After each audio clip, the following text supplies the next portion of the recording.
my goodness. All right, welcome back to the party, everybody. This is Morty, and I am your host, Lunch, aka TheIndianJesus, here to resurrect the second coming of common sense. Everybody hit that like and subscribe. You know I would do it for you, and let's party. Welcome, welcome, welcome. Shout out to King Nirvana in the building. We also got Bambi. Welcome, welcome, welcome. I am excited for this one, guys. We've got an interesting debate on our hands.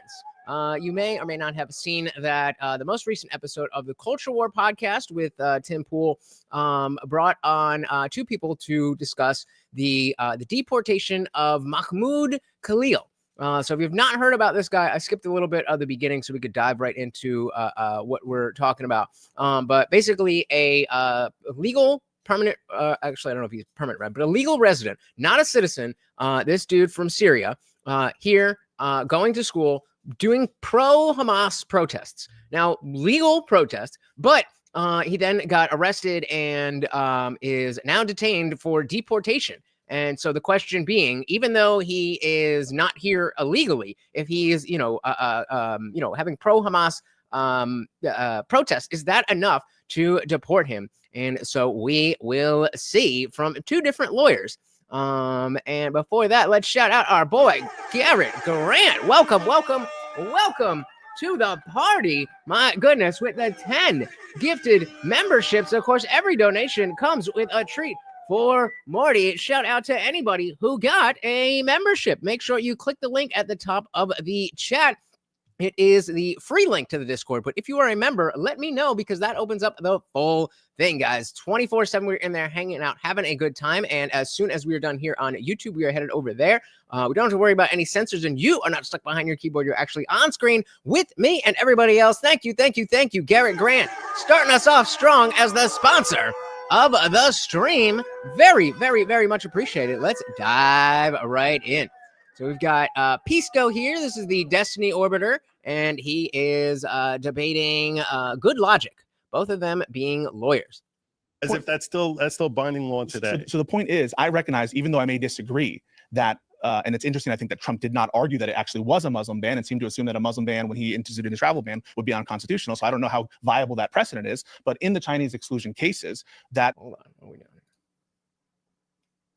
there is a difference in the law between an exclusion matter and someone who's in the country. So no, I actually don't recognize, and I don't know that to be the case, that individuals in this country, even if they're not permanent residents, don't have First Amendment rights. Well, you should review Trump. So they were talking a little bit about that, but that's where the discussion is now. Do legal residents who are not citizens, do they have First Amendment rights? Shout out to Guns and Cafe. Welcome, welcome, welcome to the party. And he said, get him out of here. Get him out. And I am inclined to agree, but we should hear from the lawyers. And I will say that it is worth pointing out that we have two lawyers here who are looking at the law and are still debating. So if anybody wants to approach this as if, oh, I've obviously got the right answer, maybe look at them sideways a little bit. Hawaii, you should review Reno versus AATC. There have been a myriad of Supreme Court cases which have recognized the fact that those who are visiting this country, not simply when they're abroad, that we're going to give. I don't know what type of free speech limitations you think that they would be. That we're not going to promise free speech to some foreigner who's out in Greenland or well, Greenland soon to be America, but who's out in the UK and say that we recognize that they have a right to speak. That doesn't even mean anything. So then here's the question: if Trump issued an order tomorrow and said, "Thank you again, Garrett Grant." Recognize that they have a right to speak. That doesn't even mean anything. So then here's the question: if Trump issued an order tomorrow and said, if you're a Jew, your student visa is being revoked, right? Would that be constitutional or not? Yes, absolutely not. Why not? Because the threshold minimum, because and here's the thing: I've allowed you to engage this conversation in good faith as if this is about First Amendment rights, when this is not at all a First Amendment issue. This is purely an immigration issue, and this is what I was saying with respect to the fact that, while I'm a free speech advocate, I don't think that this in any way touches on free speech and the concept of our First Amendment rights. And the reason it doesn't is because when you're talking about immigration law, that is where government powers are at their zenith, as opposed to when you're talking about the First Amendment rights of individuals, the First Amendment rights of someone who's merely visiting this country are at their nadir. So what you are trying to postulate here is that this individual whose rights are lower than yours or mine, whose rights are not as robust with respect to his First Amendment rights, is now challenging the decision-making powers of the President of the United States with respect to international affairs and national security, which is where the Constitution carves out the strongest powers and protections and says this is the exclusive domain of the executive branch. That is what you're in conflict here and saying this is unconstitutional. Shout out to GoodLawgic, laying it down, starting us out hot. If it's true for free speech, it's true of the religion clauses. The immigration plenary power framework that you've just laid out would apply just as strongly to an argument from free speech, which is in the First Amendment, as to the religion clauses that are in the First Amendment. Here's why he's wrong. If I could just correct that. No, the reason you're mistaken about that is because the Supreme Court, in its insight, has pointed out that the threshold that you have to meet on an immigration issue is that it has to be facially legitimate and bona fide. So facially legitimate and bona fide. That is, he'll go more into that, but that is the phrasing. That is the justification that he's using. Guns and Cafe said they have First Amendment rights. They can't fundraise, promote, or destroy in support of a terrorist organization. That's why then they can be deported. Absolutely right. Facially legitimate. Guns says a visa can be revoked at the discretion of the Department of State. And indeed, that's what they did. You have to meet on an immigration issue is that it has to be facially legitimate and bona fide. Facially legitimate and bona fide. So if you talk about some law that the president would throw out there saying, I don't want any more black people coming into this country, or Muslims or Jews or redheaded Irish people, that is not facially legitimate and bona fide, and it wouldn't pass that. What if he says Muslims are more likely to do terrorist acts? What if he says Muslims?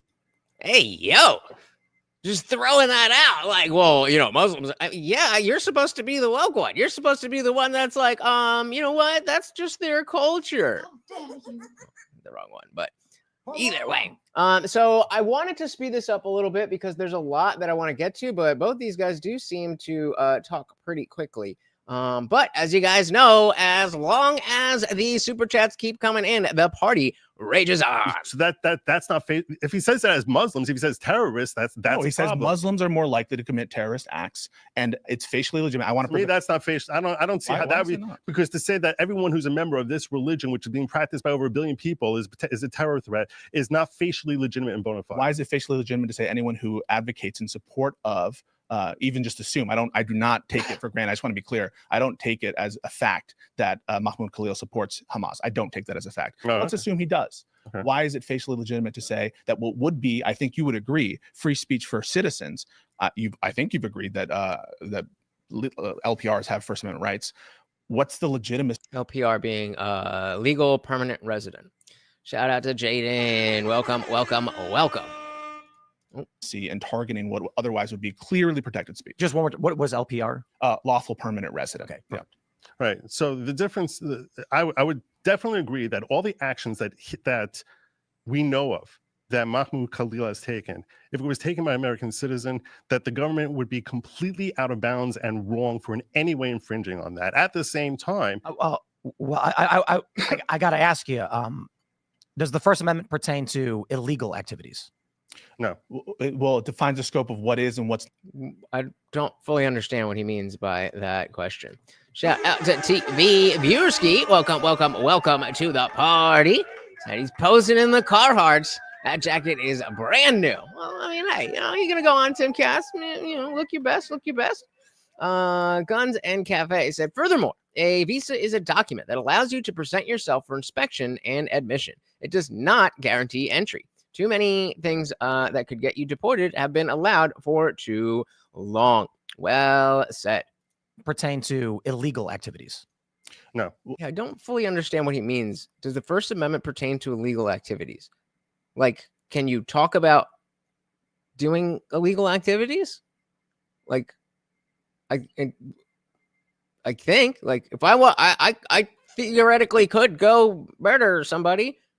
That Is that what he means? I would. Well, it defines the scope of what is and what's not legal sometimes. For example, so the First Amendment, if there were a law that said it's illegal to talk to your neighbor, it's illegal to hand out pamphlets in support of Donald Trump, even though there's a law that says it's illegal to do criminality, the Constitution supersedes. And so to the extent that there's an application of law, for example, in the INA that purports to make something illegal, or it would have of no purchase if it conflicted with First Amendment precedent. Did Mahmoud Khalil occupy any buildings illegally? There's no allegation to that effect. And so why should we consider it? There's no allegation of that. In fact, there's reporting that says that he purposely did not attend any of these sit-ins for the reason of that he's worried about the status of his green card. From what I heard, he was organizing this stuff, but I'll leave it in the hands of the lawyer. I could be wrong, but there were conversations and videos, I believe, that showed Mahmoud Khalil inside buildings that had been under quote unquote student occupation. At the time they were occupied, or any time at the time they were occupied. Okay, well, listen, I could be wrong though. I read reporting that said that effectively that he was keeping away from those areas. But even if it were true, don't you agree that Trump, if he wants to do that, he should charge him with, or he should get someone to charge him with a crime? Because in this country, there's a line between. Why would you go through that whole process when you can just get him out of here? Shout out to the unknown atheist. Welcome. Throw this dude the fuck out. Bye. Good riddance. Agreed. And yeah, so Pisco here is saying, well, if that's the issue, then charge him with a crime and go through that whole process. So you want us to spend more tax dollars going through a trial? Let's just get rid of him. The plane's already leaving. Between admissibility basis of removal and deportable basis of removal, and in order to be deportable on the basis of something like, for example, occupying a building, I assume he would need a conviction under that. No. Yeah. I'll tell you right now, it would be much worse if Trump had charged him with a crime. If his DOJ went out and charged him with a crime, I would be much more bothered by the action, because that would now be because of the First Amendment, right? So we're saying that he's not actually committing a crime based on the letter of the law as American citizens, but because he's not a citizen, he is doing something that makes him eligible for deportation. That would be punishing him for his free speech. The Supreme Court has said definitively that deportation and removal is not considered a punishment. I urge you to check. I'll give you the citation. It's 525 U.S. 471. The case is Reno versus Anti-American Discrimination. There you go, lawyers. And so the idea here is he's saying things that we don't like to a high degree. National security being involved, is it that big of a deal? Whatever. But to say that he's committing a crime is a different thing and deserves punishment is a different thing than saying, you know what, whatever you're doing, we just don't want it here, and so you're going home. And that is not a punishment. Committee or commission. That case spells out very clearly, you cannot pretend first and foremost that it is considered criminal punishment, and also that he's held. I agree. Mons, where's my reminder? Come on, I agree that immigration is not a criminal punishment. So that's I totally agree that that's the precedent of the court. So then ask yourself this: how is it a First Amendment violation at all? First Amendment does not just arise under criminal actions. For example, if the government said that you can't get a liquor license if you're a Jew, or you can't get a liquor license if you support Trump, I think that you would agree that's not a criminal action, but the First Amendment still has purchase. And yes or no? So. And that yes? again is that not a yes? bona fide. Wait, is that yes?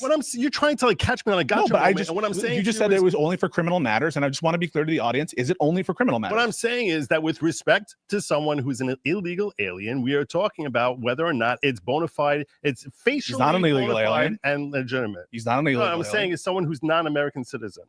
Let me ask you guys for clarification, because the Immigration and Nationality Act, Section 221, subsection I, says after the issuance of a visa or other documentation to any alien, the consular officer or the Secretary of State may at any time in his discretion revoke such visa or other documentation. There's more to that. There's exceptions. I don't know that I need to read the whole thing. I think you're both familiar with this. I'm not. What are you talking about here? You just throw a wall of text. So how does this pertain to Mahmoud? Yeah, so there's wide deference in this country for the Secretary of State, for the Attorney General, for the Department of Homeland Security, for the President himself to make all kinds of decisions that would prejudice his right to be in this country. I haven't heard this, but definitely could be. Don't deny that there's the case law is that there's no substantive right for non-citizens to be in this country, that Congress tomorrow could pass a law that says everyone who's not a citizen needs to leave. You don't have a substantive right to be here. But here's the question. Can you do it for illegitimate purpose that's reprehensible under the Constitution? Using the statute, not saying that the statute itself is unconstitutional facially, but as applied, could you say, for example, in my discretion, because you are a Jew, I am taking away your visa?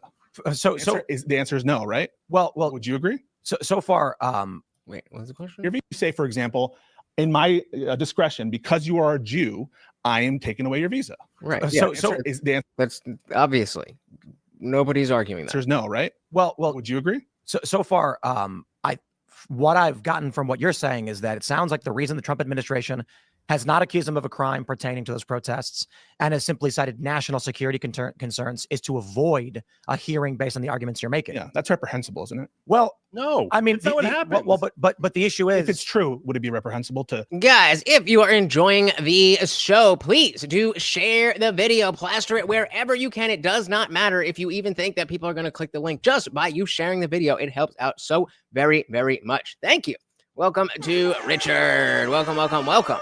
So they never take a visa away from one of God's chosen people.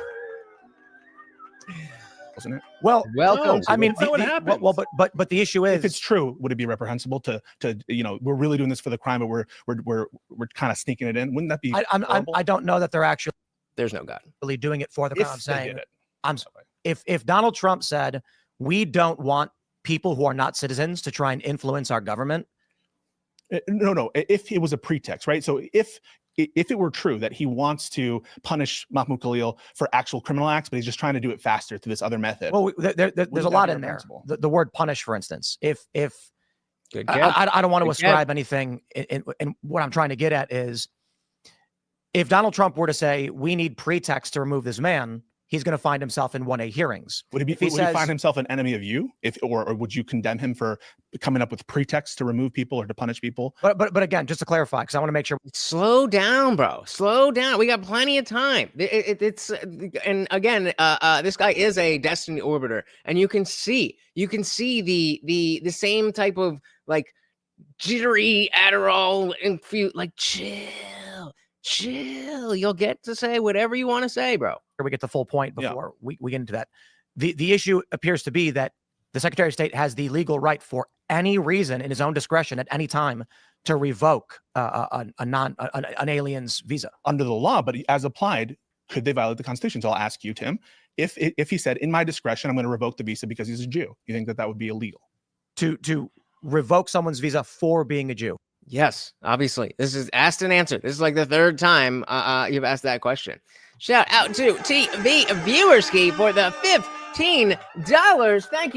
Thank you so very, very much. And of course, a treat for Morty. And of course, that makes you the new co-sponsor of the stream. Thank you so very, very much, sir. Very much appreciated.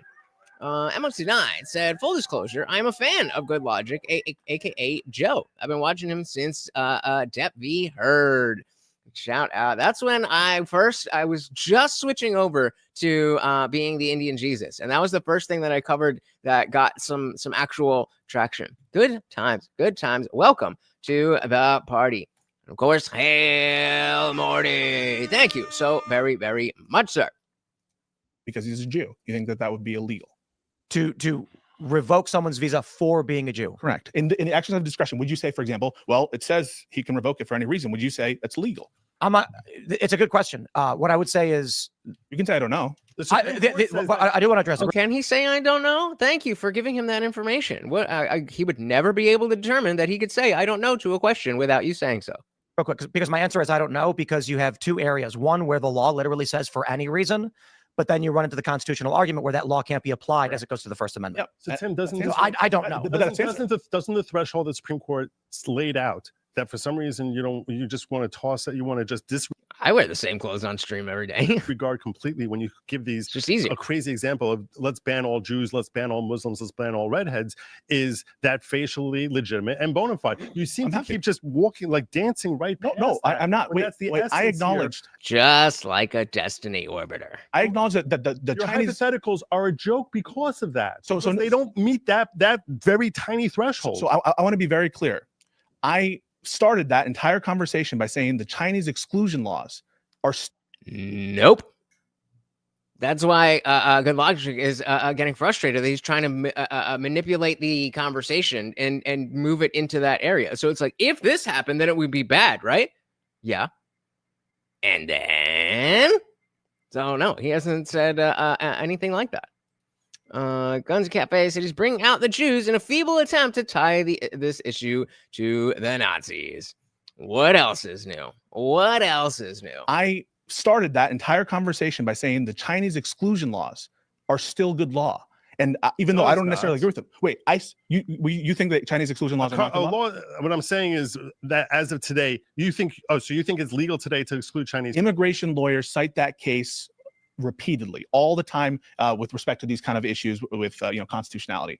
Che Jinping, Fang Weiting, these are cases that the Supreme Court is, they constantly are cited there. They have not. That just reminded me. You guys remember the news report of the plane crash from a few years ago? It was like Air China or something, and the survivors are Something Wong. We go down. I don't remember exactly what the names are, but it was all these, and they read it on the news, not realizing. I'm gonna try and find that. Waiting. These are cases that the Supreme Court is, they constantly are cited there. They have not developed anti-precedent status yet. And I wanted, because you accused me of dancing around that issue.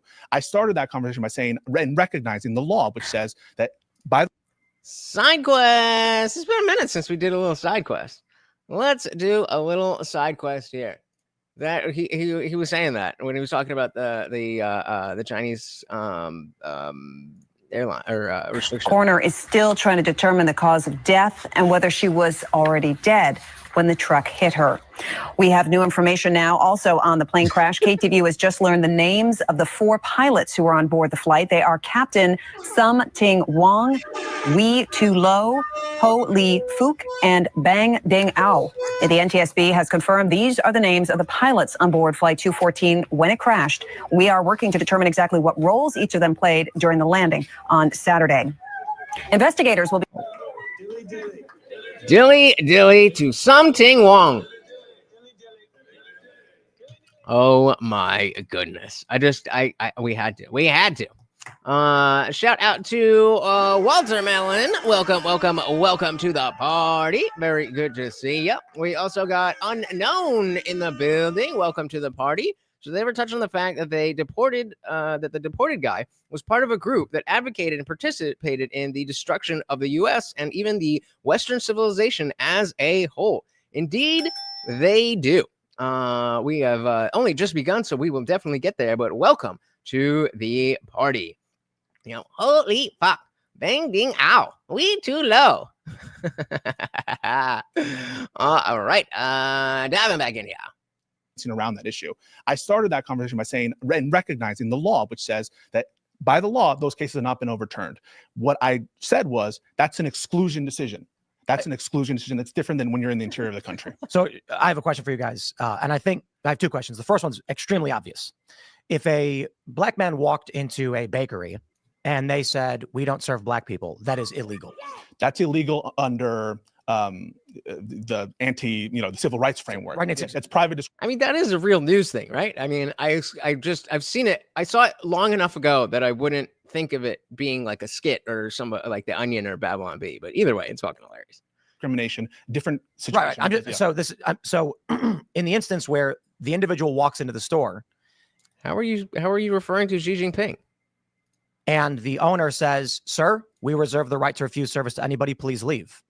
Yeah. Well, that's not an issue of racism or a violation of the Civil Rights Act. Even if the reason that they're saying that is because they're black. So let's go back on that a little bit. Into the store. Different situations. Right. So in the instance where the individual walks into the store and the owner says, "Sir, we reserve the right to refuse service to anybody. Please leave." Yeah. Well, that's not an issue of racism or a violation of the Civil Rights Act.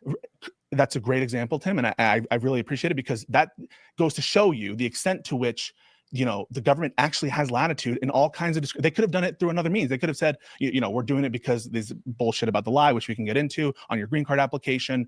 They could have found some other means. They could have charged them with a crime with a neutral ground, but they didn't. The reason they didn't, the reason they said it's because you support Hamas, is because they're trying to signal, they're trying to bully private actors, just like they're doing with the universities, just like they're doing with the firms, just like we're doing with all these actors. They're trying to put a signal and say, hey, if you disagree with us on policy on Israel, we're going to make you hurt. And so you're right. If they actually thought he was a security threat, why not go through the other methods of doing so? But they said it specifically, and Rubio's coming out. So this is about the Jews. That's what it's about. No, listen, you agree. This is about authoritarianism and coercion.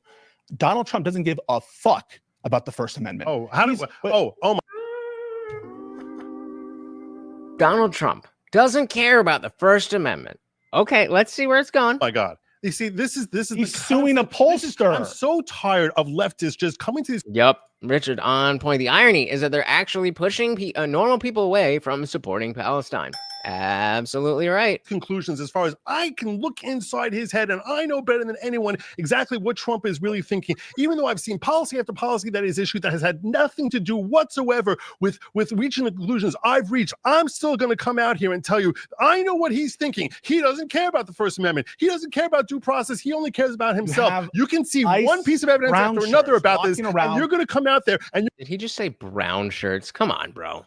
Only cares about himself. You can see one piece of evidence after another about ice brown shirts. What exactly do you mean by that? So I would love to hear an explanation of what you mean by that, because they're not rounding up citizens.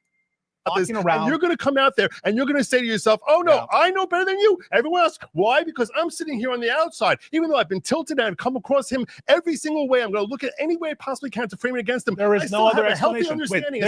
There's no other explanation than Donald Trump must be racist and hates free speech. That's it. That's the only way. That's the only way you can look at it, guys. No other explanation. If they thought it was because of his criminal conduct, they would say so. If they thought it was, and now they have this bullshit pretext about after no, what they said was, let's look at what they did say. What they said was that we consider him a national security issue. What is this proper procedure to do under that issue, under that setting? And the proper procedure is laid out in the APA that I started with, that you wanted to just jump away from. The APA and the steps that they were actually taking was saying, we're going to process him through an administrative immigration judge, and he's going to examine this to make sure that we are not just capturing him, throwing a bag over his head, and like they're doing with the Venezuelans. Yeah, shout out to GoodLawgic here. I mean, I want to, a little overdone, but Dilly. We're going to be dillying all night.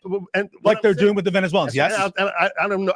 Like they're doing with the Venezuelans, not even giving them the opportunity to file habeas petitions. What I'm saying, it's disgusting. You're defending this regime. Habeas petitions are not, you're not entitled to a habeas petition the moment you get arrested. The DC Circuit Court of Appeals said. That's you're mistaken. Supreme Court does not allow you to just automatically get a habeas petition. You cannot get it. Well, now it just means ICE doing their jobs. Under 1252G, I believe, you cannot go to the federal district court until such time as you've exhausted. They said we don't even need to send them notice. They said we didn't even need to send these people that were throwing bags over their heads, going to the tarmac and trying to get them off the plane before the court opens. They said we don't even need to, in court, by the way, they said we don't even need to tell their lawyers where they're at. You don't even need to give them notice of the basis of their removal. You're making the fact that you would defend this criminal regime and say Trump cares about rights. It's the most preposterous thing I've ever heard. So let's cares about rights of Americans. That's what we voted for. Y'all care so much about the rights of non-citizens and illegal aliens. Trump cares about the rights of American citizens. Let's come to a conclusion here. So you agree that Mahmoud Khalil, everything's fine. Now you want to move on to the no. I just want to be clear, because what I'm telling to Tim, I think I saw some nodding there from Tim. I wanted to see if you agree. How dare you nodding? We cannot abide that. Shout out to Indie Boom. Welcome to the party. He said, word is Hamas just murdered a bunch of Gazans for protesting the war, but I'll just have a sip of my coffee over here. Same shit, different day. Which is just me, or does Lefty Dude's eyes look like lady eyes? I don't necessarily see it, but hey. Walter Milan said, couldn't watch this live. Pisco kept asking Tim questions whenever Joe cornered him. Interesting point, because I was talking about this earlier in Discord, and I was saying, like, wow, Tim actually did a really good job of staying out of the way. Most Culture War episodes is the two guests on opposite sides, and then Tim just really kind of gangs up on the person that him and whoever he agrees with doesn't agree with. But he was doing pretty well. He definitely gets involved in the discussion. But as you're pointing out, Pisco's going to Tim whenever he gets whenever he gets cornered. Well spotted. Which is nine said, oh, Tim was nodding. He just agrees with me.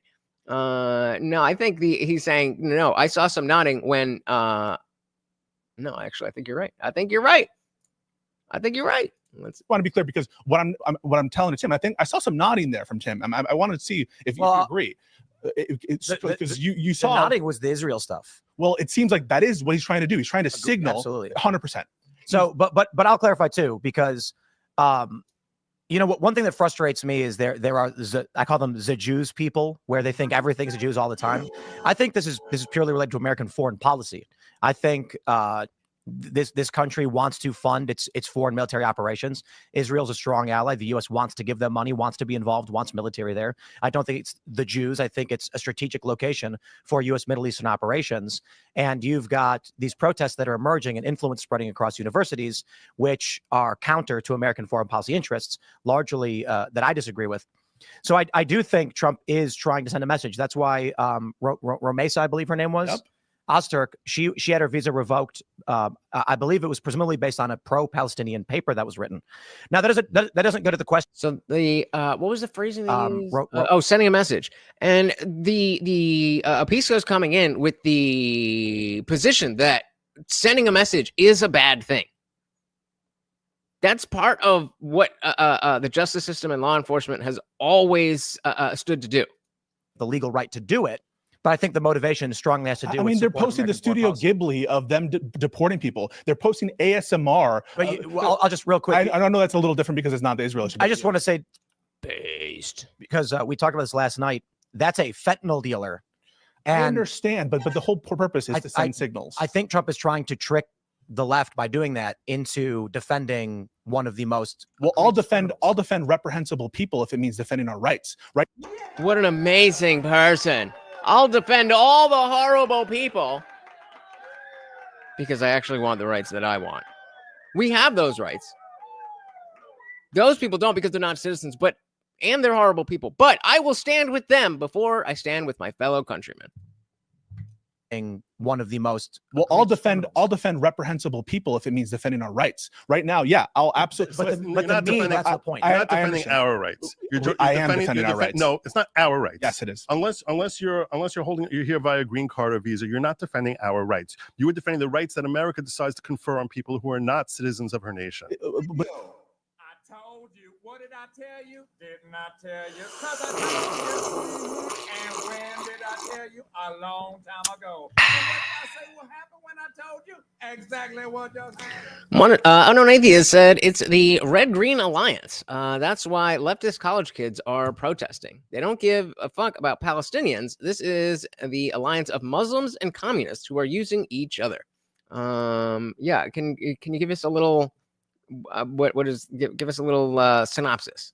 But you just agreed that Mahmoud Khalil has First Amendment rights. You just said I said they are limited First Amendment rights. What is the First Amendment? What kind of rights would it be that okay, you have rights, but you can't say what we want you to say, otherwise we'll throw you out of the country? Well, let me ask. Yep. I have an honest question. I'll tell you. I'll answer. Can I answer his question? Yeah. How is that a right? It's a right in that he's not sitting in a prison, and I don't want him. And if he's sitting in the jail right now, no. What I'm saying is that's a detention awaiting for processing. Cold comfort. What's cold comfort? Cold comfort for his wife, who is now 8 months pregnant and didn't even know where he was. Maybe he should have thought about that before he was. Whatever you want to say, he was doing. They didn't just find him randomly. They didn't just pick him out of a hat. Whatever you want to say, whether it's not Hamas or it's this or it's that or it's that, whatever it is, they didn't just pick him out of a hat.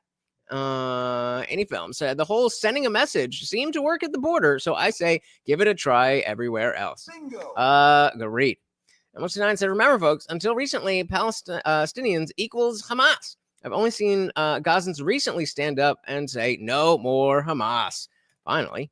And obviously and has a kid on the way and is, trying to get information from the administration on where he is. I have a question for you guys. The Constitution applies to non-citizens. Yes. The Bill of Rights do. Can they buy guns? As honest question. I don't know if they can. I think the Second Amendment.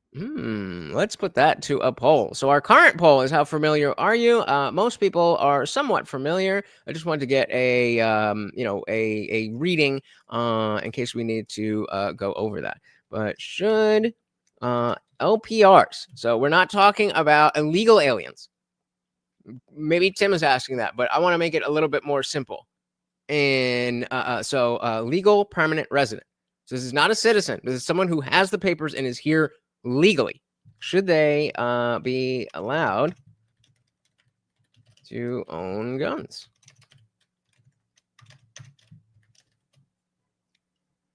Boom. And if you look right above that, guys, don't forget about our swole goal. Morty could get some peanut butter tonight, so let's get that for him. Shout out to Box. Welcome to the party. So about as familiar as the average American who cares slightly more. Snatching these folks up is not a good thing, in my opinion. Okay, why is that? Why is that? I'm on a high today. Got 3 shout outs on 2 TYT shows. Feels like a double rainbow right now. Well, I'm very, very glad for you. Legal permanent resident. Legal permanent resident.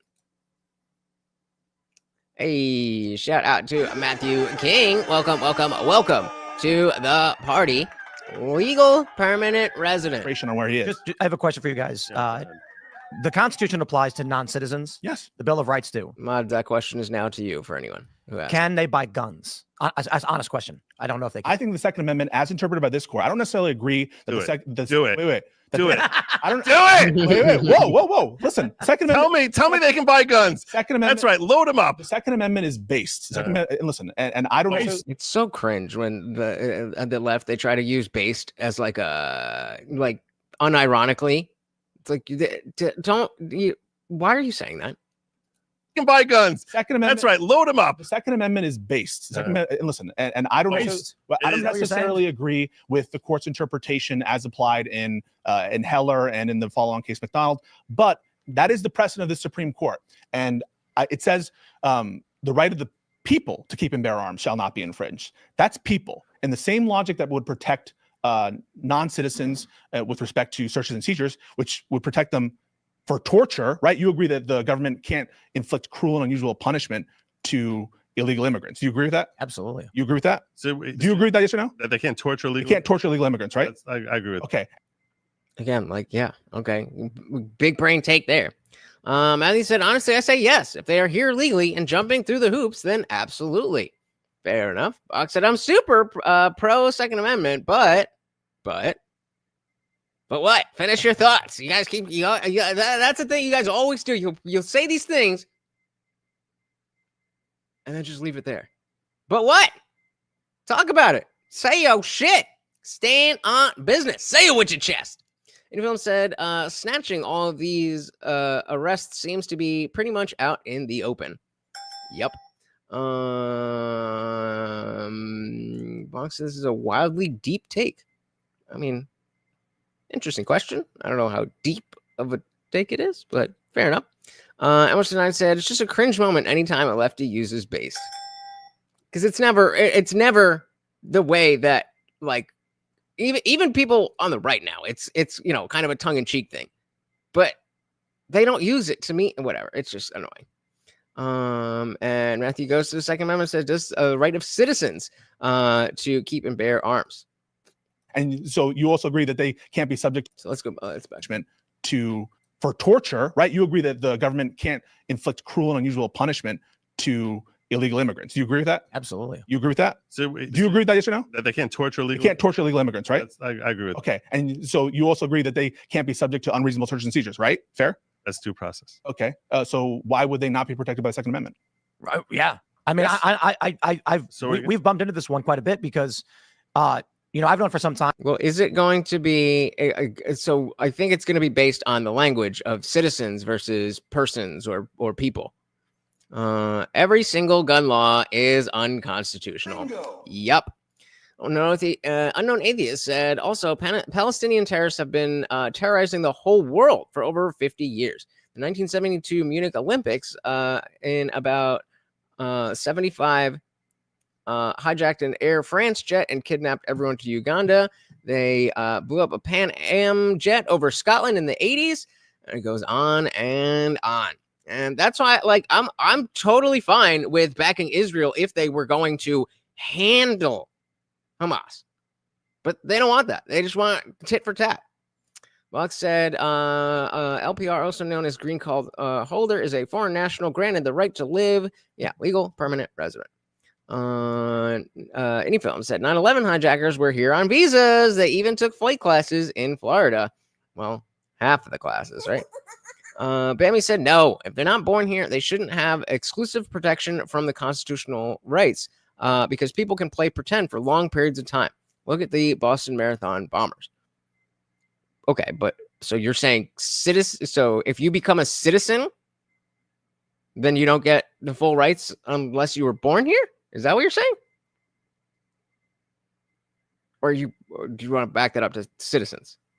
Because there's a lot of American citizens who were not born here.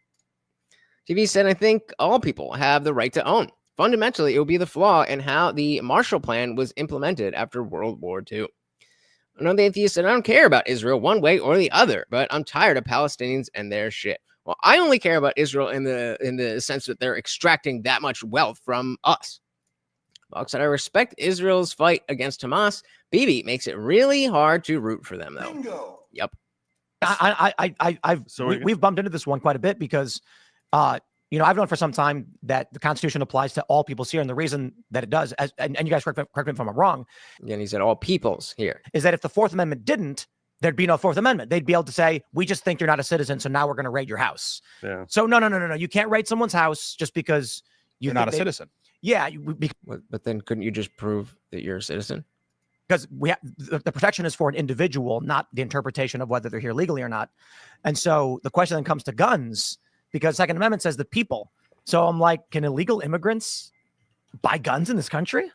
So I want everybody. You're saying when it says the people, that's a limitation that carves out. Mhm. So you're saying because that the Second Amendment says, I never really Yeah, right. Okay. So it does say the protect. Let's get the actual text.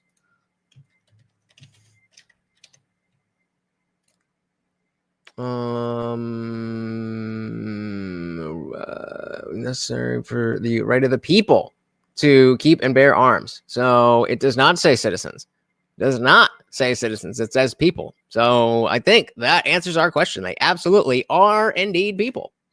Tim's question before. I think it's an interesting question. And think about the recent precedent. I need to explain to you where I'm coming from with respect to this, with respect to illegal aliens, because I do believe very firmly that our Constitution, when we're first forming our government, our founders have in mind, why do we have a government in the first place? It's in order to help facilitate and secure the safety of our people. But we have this grave concern, and that concern is very obvious based on history, that once you put a government in power, however that government is run, whether it's democracy or something else, that invariably they're going to crush the people. So yeah, so then you're walking back. That doesn't have to be born here. You're talking about citizens. Richard said, 1791, the writers on the amendment totally thought America was going to become the human dumping ground of the world. I mean, is it not? Is it not? Block said, I concede, but I don't really like it.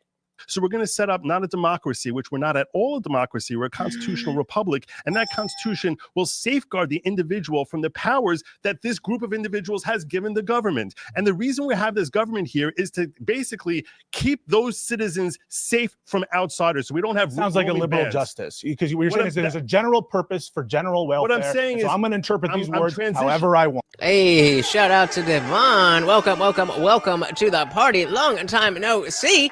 So this title is crazy. Pisco did incredible in this debate, IG. Much better than Luke, Who did terrible? Well, we definitely can agree that Pisco did better than Luke. But again, obviously, I disagree completely. But welcome to the party. You know, so you people need to find the framers' definition of the people. All right, find it for me. I'm switching into Give me a the link. constitutional theory, not based on like this case here or that statute there. I'm just analyzing now. I asked in the beginning, let's talk about the law. Sparingly. Was that Luke? That wasn't Luke. That was who that was it Luke? I don't think that was Luke. That was one of the other ones. We explored that for 30 minutes. Now at this point, I'm talking to you as far as constitutional. We haven't run to ground. We haven't run to ground. I want to know if Tim Pool agrees that this deportation is legitimate. Again, hey, Tim Pool is supposed to be a moderator here. You're debating good logic. Or whether you're going to say you're agnostic about it. I want to be fair, though, Tim definitely set the precedent that he's part of the conversation. know whether you think that this attempted deportation is okay to do or not. I think it's okay to do. Why do you think it's okay to do? I think that this is the next question I was getting into as pertains to the Constitution. The idea that we're going to try and interpret the Constitution, to me, has become largely meaningless outside of the initial 7 articles. The construction of government makes a lot of sense. People often say, they'll say what Trump is doing or what Biden is doing is unconstitutional. They're usually referring to the Bill of Rights, which have never been universally understood ever. For instance, blasphemy and obscenity were illegal. Were literally after they ratified the Constitution. You walked outside and screamed obscenities, you'd be arrested, literally arrested. George Carlin was arrested. I don't know. Why don't you keep watching and you'll see. It's in the 70s for swearing. Like there was no. There have been bad times in our history where we have not been true to the Constitution. No, but John Adams passed the Sedition Acts, where it literally was a crime to insult the president. All right. So, and then it got pulled back. Correct. So my point is, as it pertains to the Second Amendment, our current understanding is a complete inversion from every different period throughout various generations of different moral worldviews.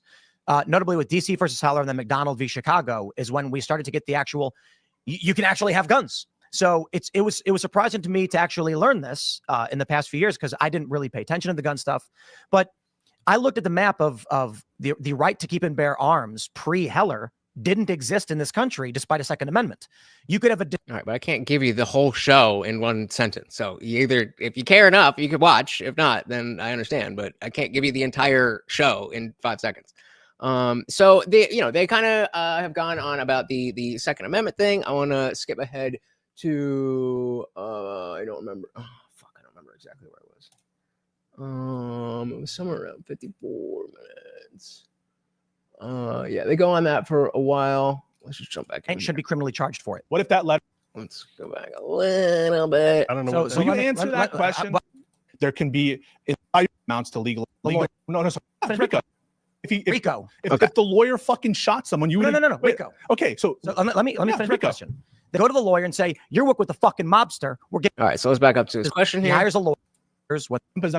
Yep. That's me calling out the left. Why would you say? I think that MAGA and what Trump has done to this country is a fucking disaster. Is it unconstitutional to arrest a person's lawyers when they're facing criminal charges? No. Why would it be unconstitutional? So if a person is a person is criminally charged, right? Let's say he's indicted, a mobster in New York. Yeah. He hires a lawyer. The lawyer starts drafting his legal defense, and then the AG of New York goes and arrests his lawyers. Depends on what's Rico. If the lawyer fucking shot someone, you no, Rico. Okay, so let me finish my question. They go to the lawyer and say, "You're working with the fucking mobster. We're giving you 2 counts of RICO on top." Oh, no, so sorry. So there you have a question of interpretation of RICO. Can RICO apply to legal advice? Okay, and in that case, I'm going to have an issue with criminalizing conduct that amounts to legal advice. I completely disagree with you, Bambi. I think, if you're a citizen, you're a citizen, you're a citizen. End of story. There is that lengthy vetting process so that once you get that designation as a citizen, you're a citizen.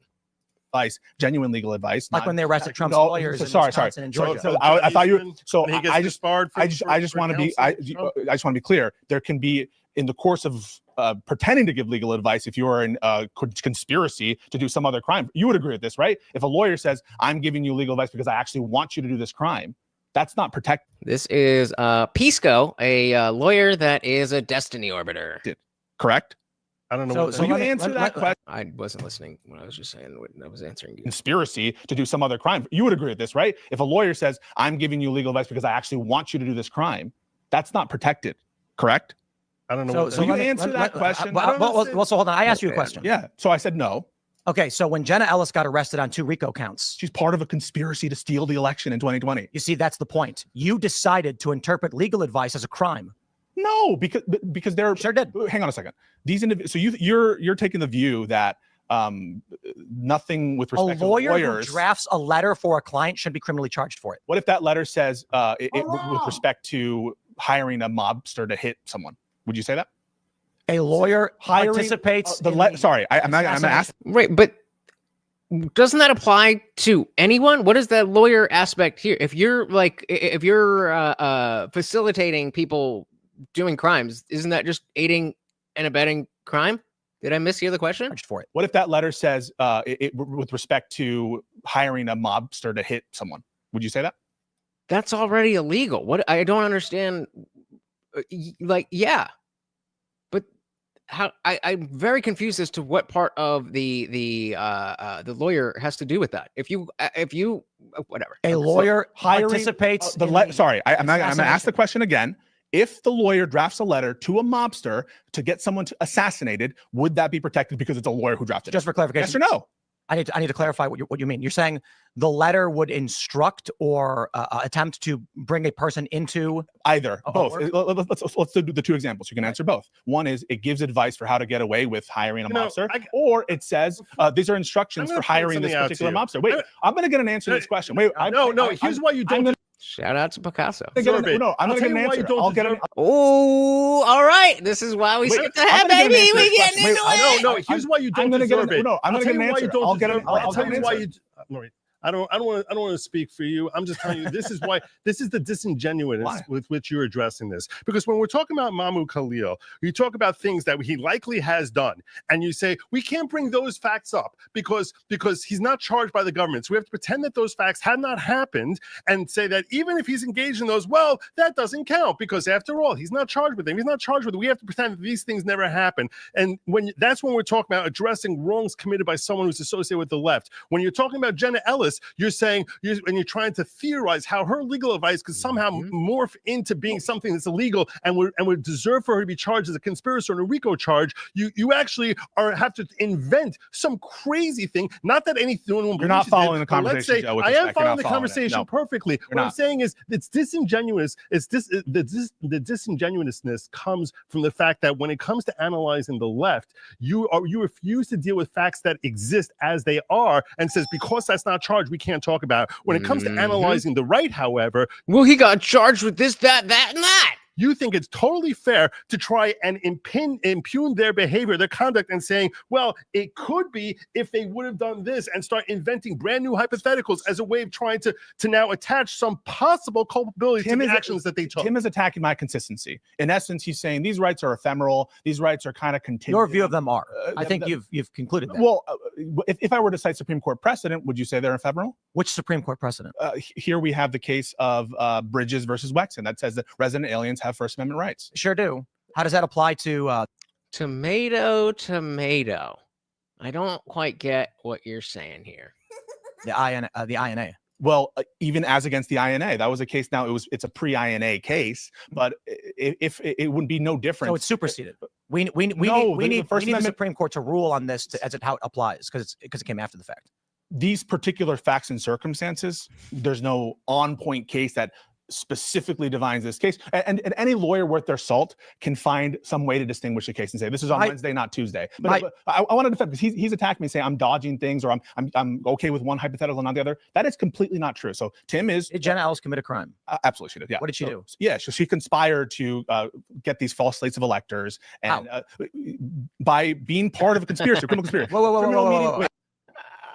She was part of the conspiracy. Wait, no, it's what not. Did she do? Do you know what a conspiracy is? What did she do? A conspiracy. You know what did she do? She did a conspiracy. I mean, if you do a conspiracy, I mean, that's it's settled right there.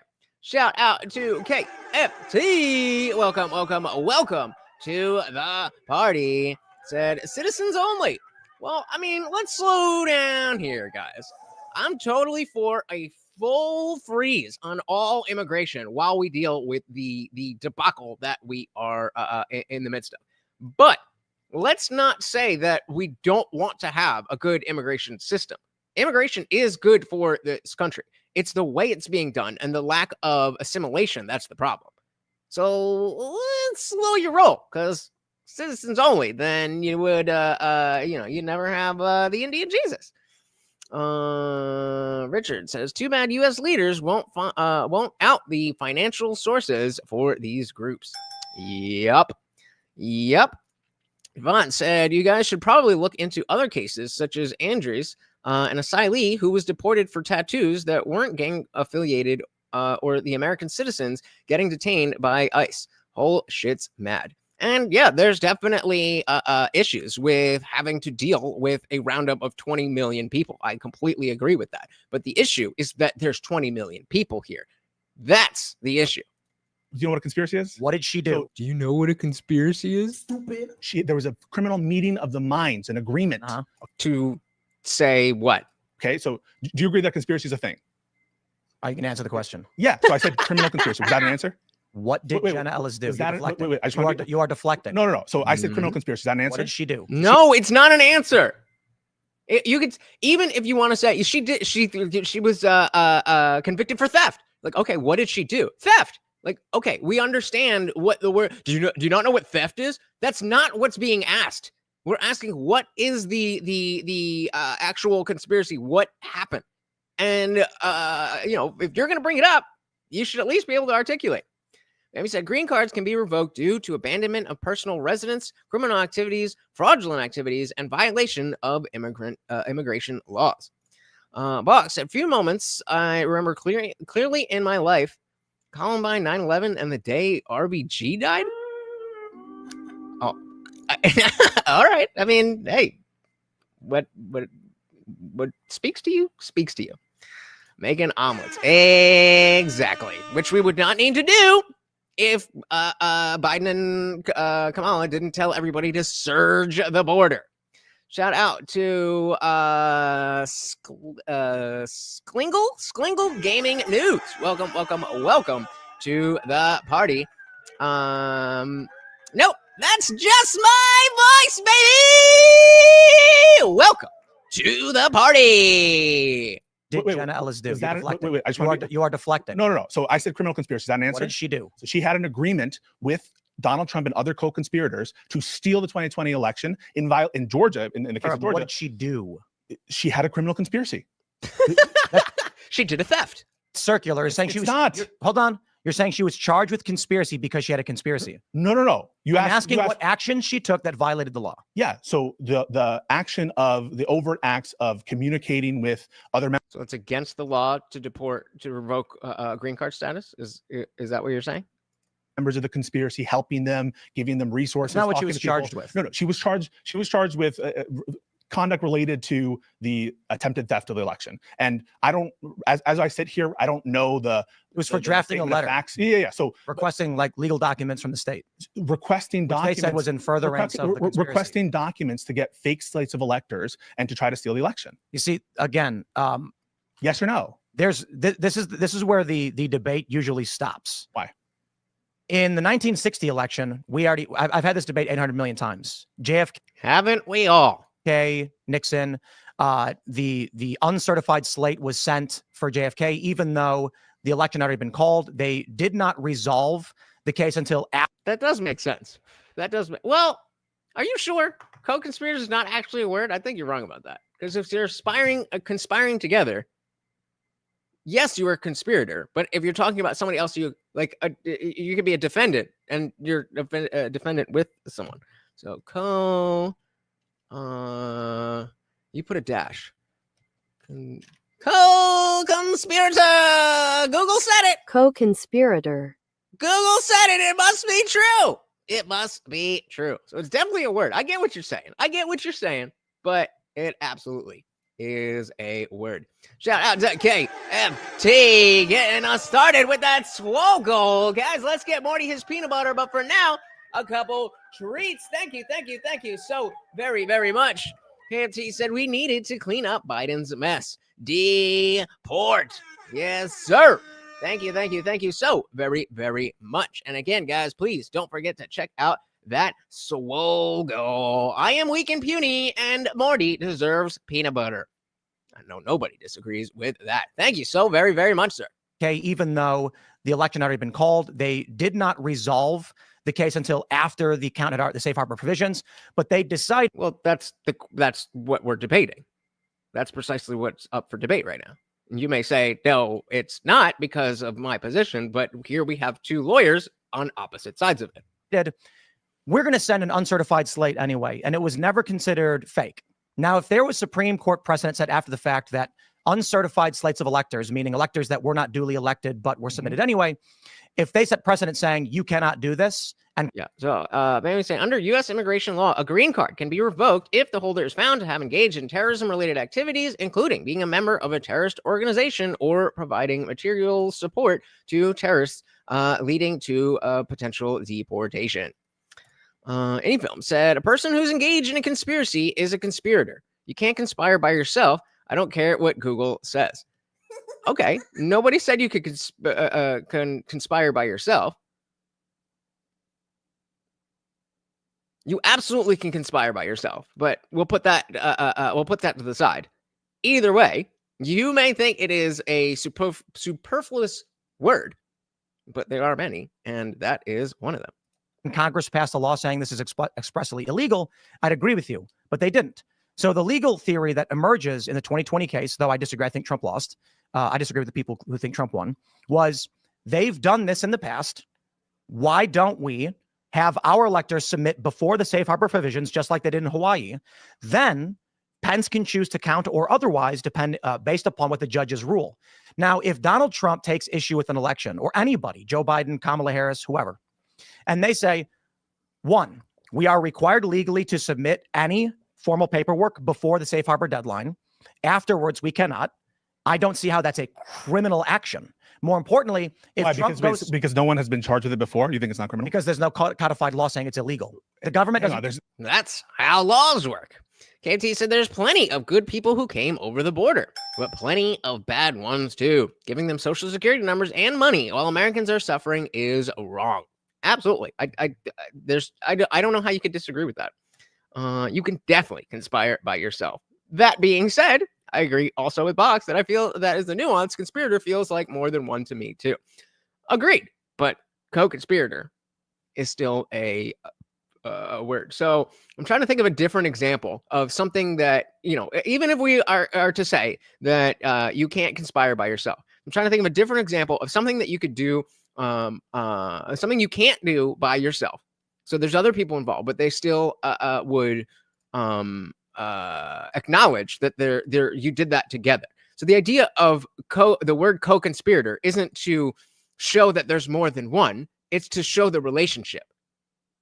So you're a conspirator and you're a conspirator doesn't necessarily mean that you worked on the same conspiracy. But if you're a conspirator and you're a conspirator and you're co-conspirators, that means you worked on the same conspiracy. So yes, it is a useful word, not superfluous. You are wrong, sir. So they deported the welfare king. It was glorious. I'm not familiar with what you're talking about, unfortunately. Yvonne said it's as simple as this. You can't deprive people of constitutionally protected rights despite your belief. If Khalil did a crime, the proper form is the courts. This is how the U.S. works. Not necessarily because, again, the argument is, do those laws apply to legal permanent residents when again, the material support is up for debate. And I agree with you that it could be, that free Palestine should not be enough to get somebody deported, though I'm just not going to cry about it. It's messy, but like, again, this was a problem that was put into the laps of the Trump administration. So until we have a better way to deal with this, then people are going to fall through the cracks, and that sucks. But what's the alternative? Is there anything in life where we have to fix a problem that exists, at least politically, where people are not going to fall through the cracks? I don't think so. Shout out to Lou Scunt, a member for 2 months. Welcome to the party. Said if you're bipolar, you can conspire alone. Trump 2028.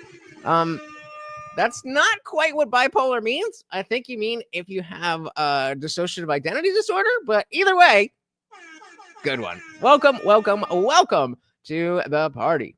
Have you heard of lobotomies? Yeah, it seems like we got somebody with one here. Oh, just kidding. Anyville said a conspiracy is something that happens between 2 or more people. When are you going to be talking about a conspirator and another conspirator and it's not the same conspiracy? If you're talking about conspiracies, if we're talking about the history of conspiracies, then we can talk about this conspirator and that conspirator. And as I said before, they could be different conspiracies. We could talk about Watergate and the people that were conspiring on that. They were all conspiring together. But those people who were conspiring about the 2020 election, whichever side you want to say there was a conspiracy on, those are different than the Watergate ones. So the Watergate conspirators are co-conspirators, and the 2020 election conspirators are co-conspirators. That's why we have the word. Bambi said that's not 100% accurate. Yes, they have seen an immigration judge, but they're not allowed to do certain things, obviously.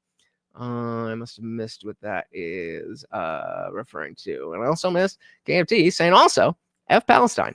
F Palestine, F Israel, F everyone that's not America. Devon said we should talk on live sometime soon about this. Yeah, whenever you're down, let me know. Send me a DM. I am down for it. Bach said you can solo a conspiracy, but that's more like a plot. There we go. And Old Man Indie Film said, bah humbug! Bah humbug, he says. What do you hook?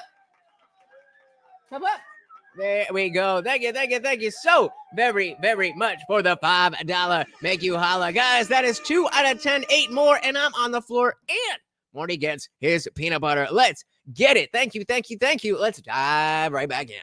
Because no one has been charged with it before, you think it's not criminal? Because there's no codified law saying it's illegal. The government doesn't. There are laws against RICO criminal rackets. does not apply. Wait. So it's my point. Wait, I just want to be clear. So RICO can't apply in any novel situation. Is that what you're suggesting? No, but you are making my point for me that you've decided to interpret legal advice as a crime to use power against a political. So I ask, can legal advice be a crime?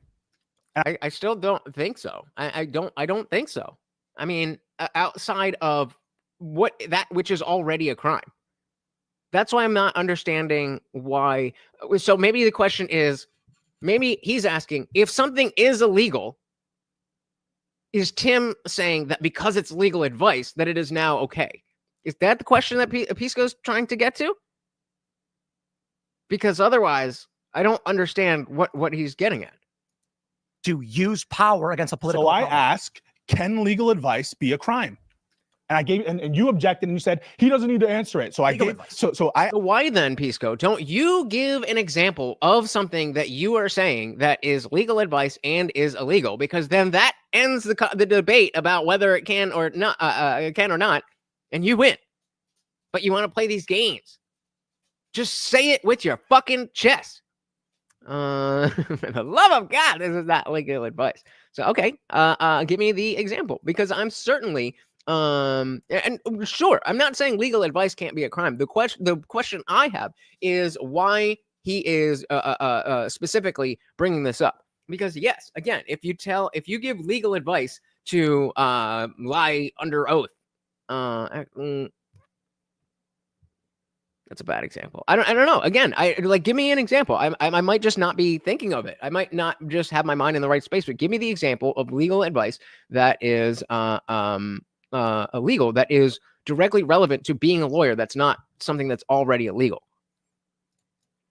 Now he said, can you legally inform your client on how to launder money effectively? That is a good question. Let's ask GPT. Well, I'll just copy and paste right here.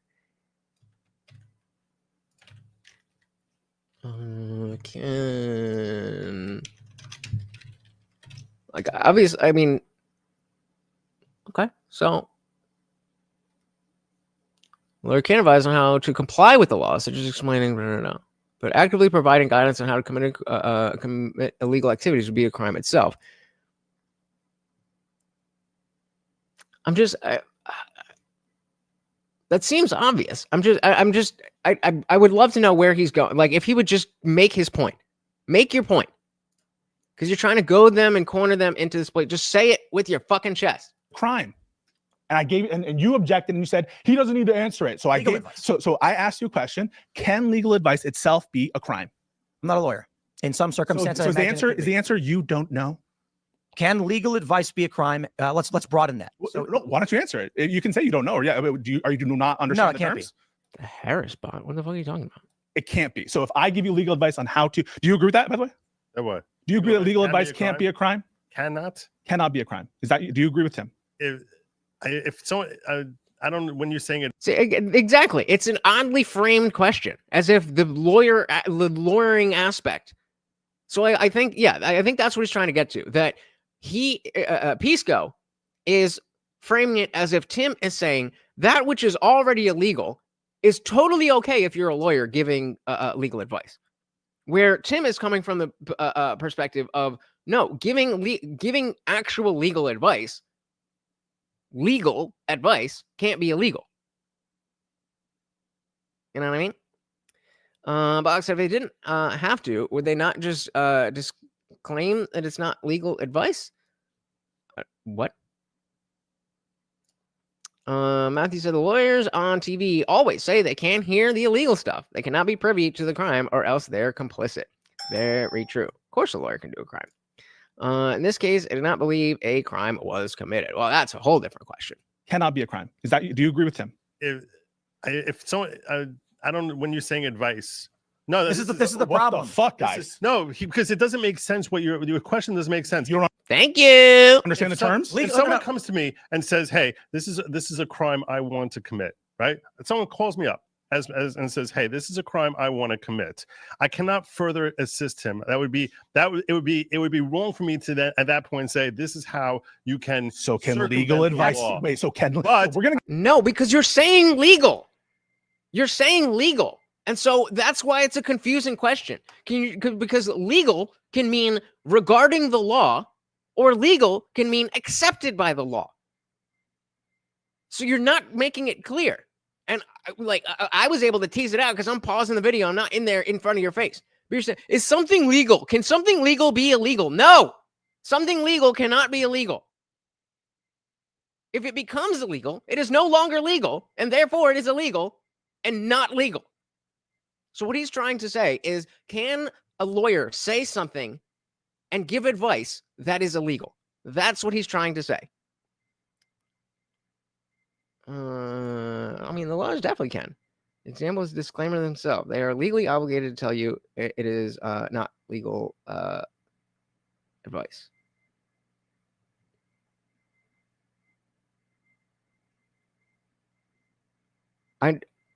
That's not an example of a lawyer giving advice.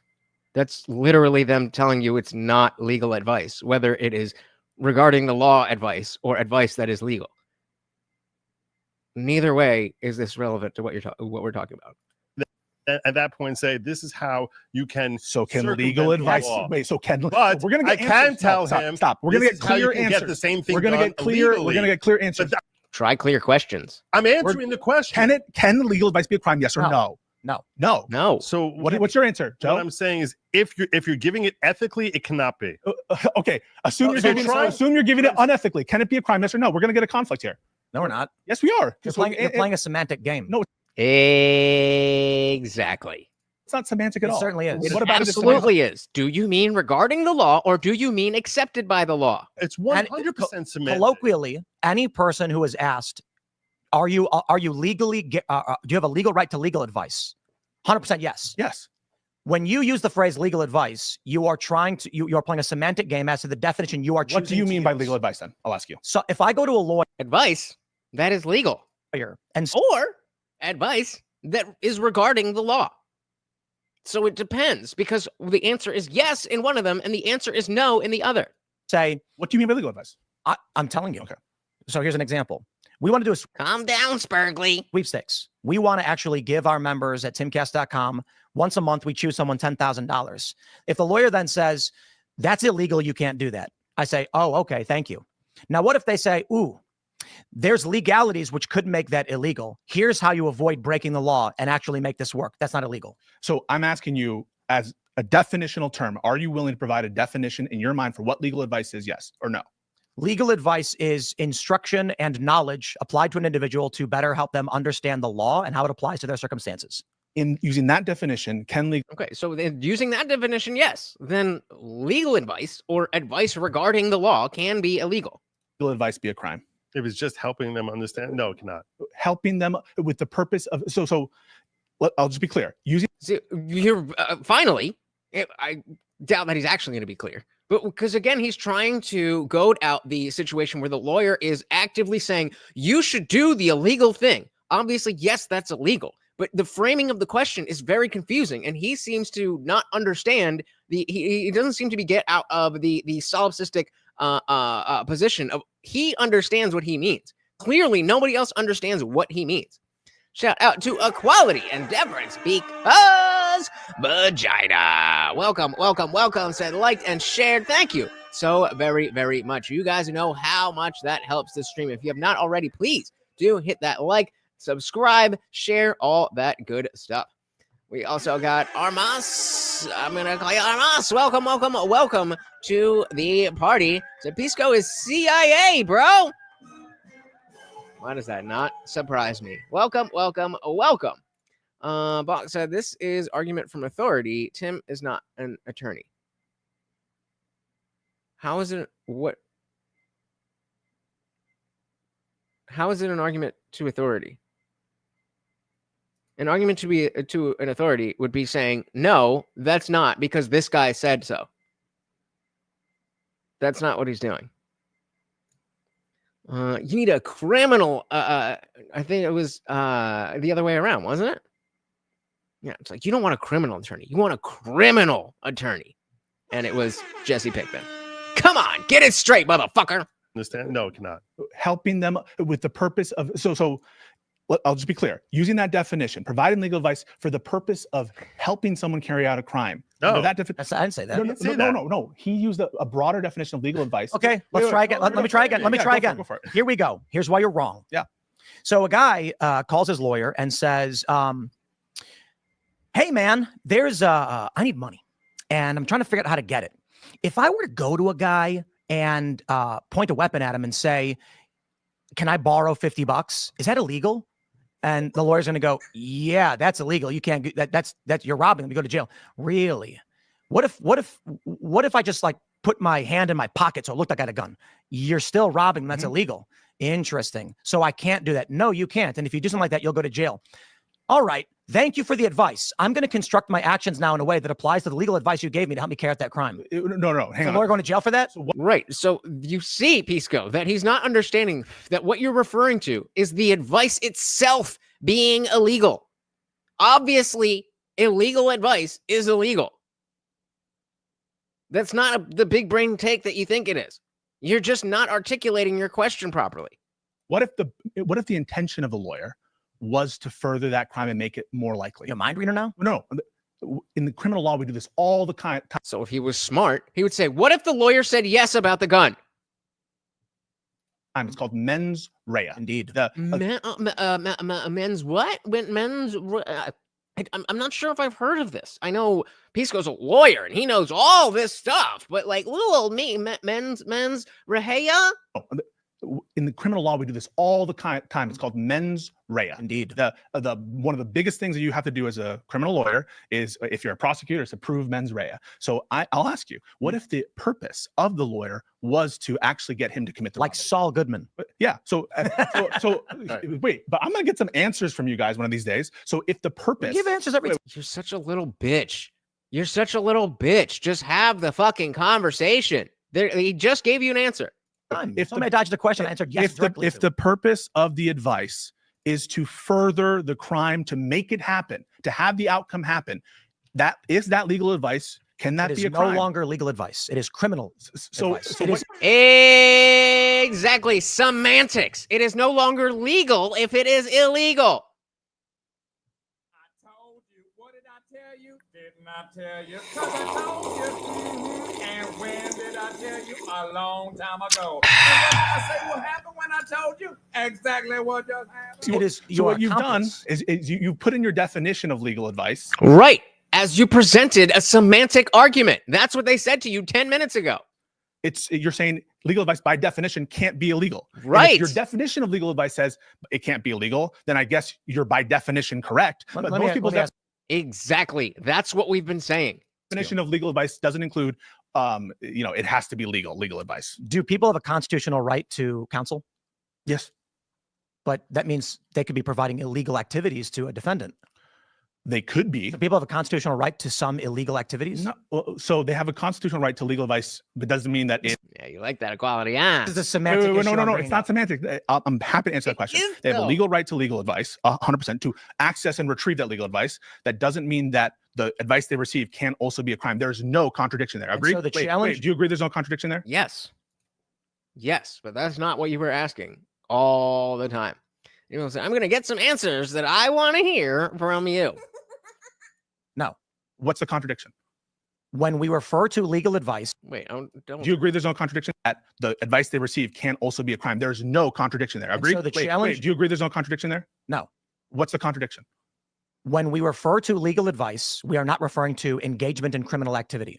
And if you have two guys and they're not lawyers, and one guy is advising the other guy on how to rob a bank, that's not legal advice. Just because you have a law degree doesn't make it legal advice. Well, okay, so your definition of legal advice, that would be legal advice. I mean, you gave a definition that didn't say, oh, and by the way, the legal advice can't be part of a criminal conspiracy. You're carving out the thing that would be to definitely That's what the word means. actually understand what is our constitutional right to counsel versus what is an illegal action. So the right to counsel doesn't mean that the counsel you're receiving is legal itself. So they're different things, and there's no contradiction in what I'm To saying. be honest, none of it really matters. I agree with Pisco. He's just very bad at saying it, and he's confusing Tim and GoodLawgic, and it's not going anywhere. Why? Because the interpretation of the actions of Jenna Ellis and Trump's other lawyers, I forgot their names, based in Wisconsin, was that Donald Trump approached them and said, how do I legally challenge an election? And they said, here's how you do it, and we'll draft it for you. And the government went, aha, we think that's a crime, so you're under arrest. All right, so let me change that. So let me hypothetical just to make sure that this principle is being applied consistently. Let's say that Jenna Ellis said, okay, this won't work. What you have to do is you have to order the Mike Pence to go find the votes. the military to seize the halls of Congress and hold at gunpoint all the Congress people, and that will be, that way it'll just be the best way to do it. That's an absurdity. So no, you can say it's an absurdity. It's called a hypothetical, and you provide. Wait, you Come on, Tim. You're well, how would you feel if you didn't eat breakfast yesterday? Come on, man. provide hypotheticals to people. Are you going to say you're not going to answer it? Unprecedented absurdity without codified law. Wait, are you going to answer it, or you're going to say it's illegitimate? I don't have to answer it. I'll answer any question Okay. you ask. So if the question is, if the Marshmallow Man showed up, Yeah, okay. should Trump should call in the Ghostbusters next? so if Jenna Ellis said something, This is Tim. What are you doing? What are you doing? You can't come up with a phrase that everybody's using to say, oh, people can't engage in hypotheticals. And then somebody brings you a hypothetical and you act like, well, that's absurd. Yeah, it's a hypothetical. That's the point. Oof, yikes. Very, very bad look. So I think Tim just said what we all said, which is if it's illegal, it doesn't fall under the umbrella of legal advice. Yep. the effect of, Yeah. I always said if a lawyer says go fuck yourself, that's not legal advice. Well, we're not going to go there. But the best way to do this, Donald Trump, is and she wanted this to happen, right? Is for you to actually go with tanks into Congress, hold up some Congress people, kill them if you don't want, if they're challenging you. That way you head off any kind of impeachment. If So you're saying she instructed him to murder people, to arrest people, to seize Not it and legal murder advice. and murder if necessary. in what prospect of law can you go to a court and murder someone in the middle of a hearing? As to your case? You're saying the best. So this is why it's legal. and again, this is his whole point that if you say illegal stuff, then it's illegal. That's not a good why are you spending so much time on this? Advice. She says one thing that could stop you from stealing the election would be if they held impeachment proceedings and immediately impeached and removed you. So one way to head that off from a legal perspective would be if those people could not attend their sit-ins. And I'm just letting you know, it would be really convenient if you killed them. And I want you to do that. So instructing someone to commit murder is legal advice. I'm asking, wait, That is not legal advice. if you said, for example, in order to prevent this bad outcome, this bad judgment, you should kill. You should kill a witness. Wait. But there's no function of law where you're allowed to do that. There's no legal advice. That's a crime. It's murder. So again, we are stuck on the semantics of I know it's illegal. When I say legal, what I'm talking about is in relation to the law, not accepted by the law. Tailored to lawyers, and some schmuck in his living room. Figure it out. Legal matter. It's tailored to a specific proceeding. Here we're talking about it's not legal advice to instruct your client to murder someone. No. Okay. So then there we go. Your definition of legal advice excludes any illegal conspiracy. By definition, yes. Then by definition, you've said legal advice. No, you're trying. Exactly. Shout out to Dietrich. Welcome to the party. So Tim always looks like Cheddar Bob if he got an education instead of shooting himself with his own gun. Oh, shout out to Cheddar Bob. Welcome to the party. Bog said, we can embrace Boxism and my philosophy will reign supreme. I don't think so. You can try, but I will definitely win. Trying to justify that Trump, under a circumstance with no codified law making it illegal, we're backing up. We're in very specific territory right here, Tim. And the specific territory is where in the law does it say you cannot send in your slave electors before the safe harbor deadline? Why should it have to say that? To make it a crime. Why? Because in this country, you can't be arrested for things the state makes up. Okay, so does it have to? So there's the laws against, for example, lying to Congress. Fair. Mm-hmm. So do they have to list out all the possible lies you could tell to Congress? No, because any lie is a lie. So when you say a lie, you cover the umbrella, to use any film's word, the umbrella of anything that you say that's not true. In order for it to be legal. So lying to Congress about how much money you have in the bank, lying to Congress about, the effects of a law. They have to list out every single specific. No, because that's covered under the word lie. Potential iteration of lying to Congress. So you're that's saying, ridiculous, Tim. Based on the interpretation of the state of Georgia, it's a straw man. They felt Jenna Ellis drafting a letter for Donald Trump was part of a criminal conspiracy. Yeah. She can be charged for that. 100%. She pled guilty because she is guilty. So I guess my view is then if Donald Trump wants to interpret the actions of Mahmoud Khalil as threats to state secrets or state foreign policy, he should be deported too. Wait, but you would condemn things that you feel went beyond the pale, right? So now you're wait. I'm pretty sure he's been talking. Destiny's referred to him as, before I stopped watching him, he referred to him as a lawyer all the time. So I don't know for sure. If someone wants to Google it. You would condemn things that you feel went beyond the pale, right? So now you're wait. So yes. Yep. And people can argue about whether it's legal or illegal, and that's what you're doing right now. Indeed, I am. And you're willing to condemn the prosecution of Jenna Ellis. Fair? Yes. Why aren't you willing to condemn the free the terrorists, says Box. Free the terrorists. Potential deportation of Mahmoud Khalil? For the exact reason you have said Jenna Ellis as a lawyer should be charged is why I'm saying Mahmoud Khalil should be deported. To test the legality of it because there's no specific law? No. Because your arguments aren't based in law. It's your interpretation of what is and your moral worldview. Well, I mean, it's based on the Supreme Court precedent that you seem to accept that these people have First Amendment rights. No, it's not. He's not a citizen. All laws are followed. If they have First Amendment rights, what kind of First Amendment? The question is the ethical concerns. No law is being no law or right is being trampled on by what's going on. And wouldn't protect someone who has that right from deportation based on protected activities. You seem to grant that they had that right, but now you're saying, I don't really know. They might as well test it. So my point is the INA says they can have their visas. Oh, I definitely knew he wasn't a litigator. That's for sure. But apparently an office lawyer, that makes sense. Revoked for whatever.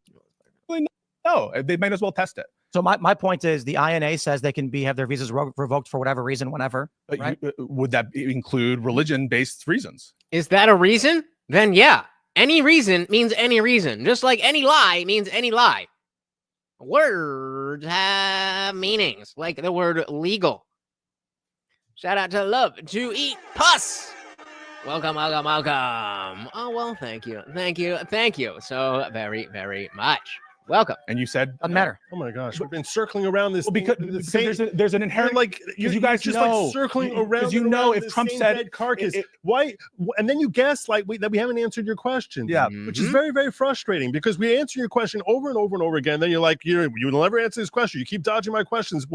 2 seconds after we answer your question, we've said how many times both of us have taken the position they have First Amendment rights. They're not the same level as what American citizen rights are, which is one reason, by the way, this couldn't have any impact. So if they're not the same, wait, Joe, if they're not the same level, what are they? I mean, Tim is saying that different levels. Based on anything, they could throw them out. So if Mahmoud Khalil said something like this, Tim is not saying that. The law is saying that. I'd like a French toast and some eggs, please. Right. And they said on the basis of that, you're going to be deported from the country. Would the First Amendment protect them in that instance? Yes or no? I think that would not meet that low threshold that I've said over and over. Facially legitimate. But the INA, Tim said the INA. Wait, Tim said they could. That doesn't mean they would. Shout out to Shifty Eyes Shady. Welcome to the party. And Bucks, typical lefty. I feel like we're dangerously close to hiding the minorities in the attics. All right. You know what? Actually, this is screenshot worthy. This is screenshot worthy. We'll come back to that in what? Let's call it 8 months or so, and we'll see how that ages. Tim said gave you his moral perspective. Do you disagree with it? Wait, do you disagree with him? Do I agree with him morally or legally? Legally. Is the law wrong? Legally, do you disagree with him? I think legally you could not just throw someone out for ordering French bread. Okay, so but you cannot say because he ordered French bread, I'm throwing him out. So why can you say so? What you can do? You can go, hey, this guy just fucking ordered French bread. You're being deported under Section 221I of the Immigration and National. But they didn't do that. No, they literally did. They didn't do that. I'm saying I thought that was the whole problem that you have, that we were talking before about the black person walking into the bakery and you can't say I'm not serving you because you're black, but you can say I'm not serving you because I'm a private business, even if in your mind is that we already went over this. They didn't give a reason. Their reason is Marco Rubio's determination. Marco Rubio. Claudia Deverett said, hey, Seth Rogen lost some weight. Good one. Shifty Eyes. So left an AA meeting eating beef udon in a Japanese restaurant. Interesting. Any said if someone on a visa murders somebody and a citizen murders somebody, the person on the visa can be thrown out of the country. The citizen will be kept here. Simple stuff. Give a reason. Their reason is Marco Rubio's determination. Marco Rubio's determination is based. Right, that's my point. Marco Rubio's, they didn't give a reason. They cited 221. No, they did not cite this law. They did not. They cited the basis of deportability. That's INA 237 little a little I. I think it's sub 4 or something like that. But you can go to 237. If you actually read the notice to appear, 222 is not the basis. 234. It's 237. INA 237. And it starts. Basis of deportable aliens should be the name of the statute. It's a long subsection, but it's in sub A. 237. Okay, hold on. I think it's up here. It's A4. A4?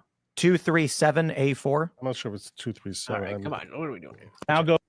I think it's Big 4. Criminal offense. Okay. So under security and general concerns, so it's C. It's C1. C1. Any alien whose presence or activity in the United States, the Secretary of State has reasonable ground to believe would have potentially serious adverse foreign policy consequences for the United States is deportable. So Secretary of State Marco Rubio didn't cite the provision that you cited. He cited 237, 4 like a stronger case. CI. And he said in his determination why he's... Again, an alien whose presence or activities in the United States, the Secretary of State has reasonable ground to believe that that would have potentially serious adverse foreign policy consequences for the United States is deportable. Case closed. It's like a stronger case. And he said in his determination why he's adverse to the interest is because Israel. He supports Hamas.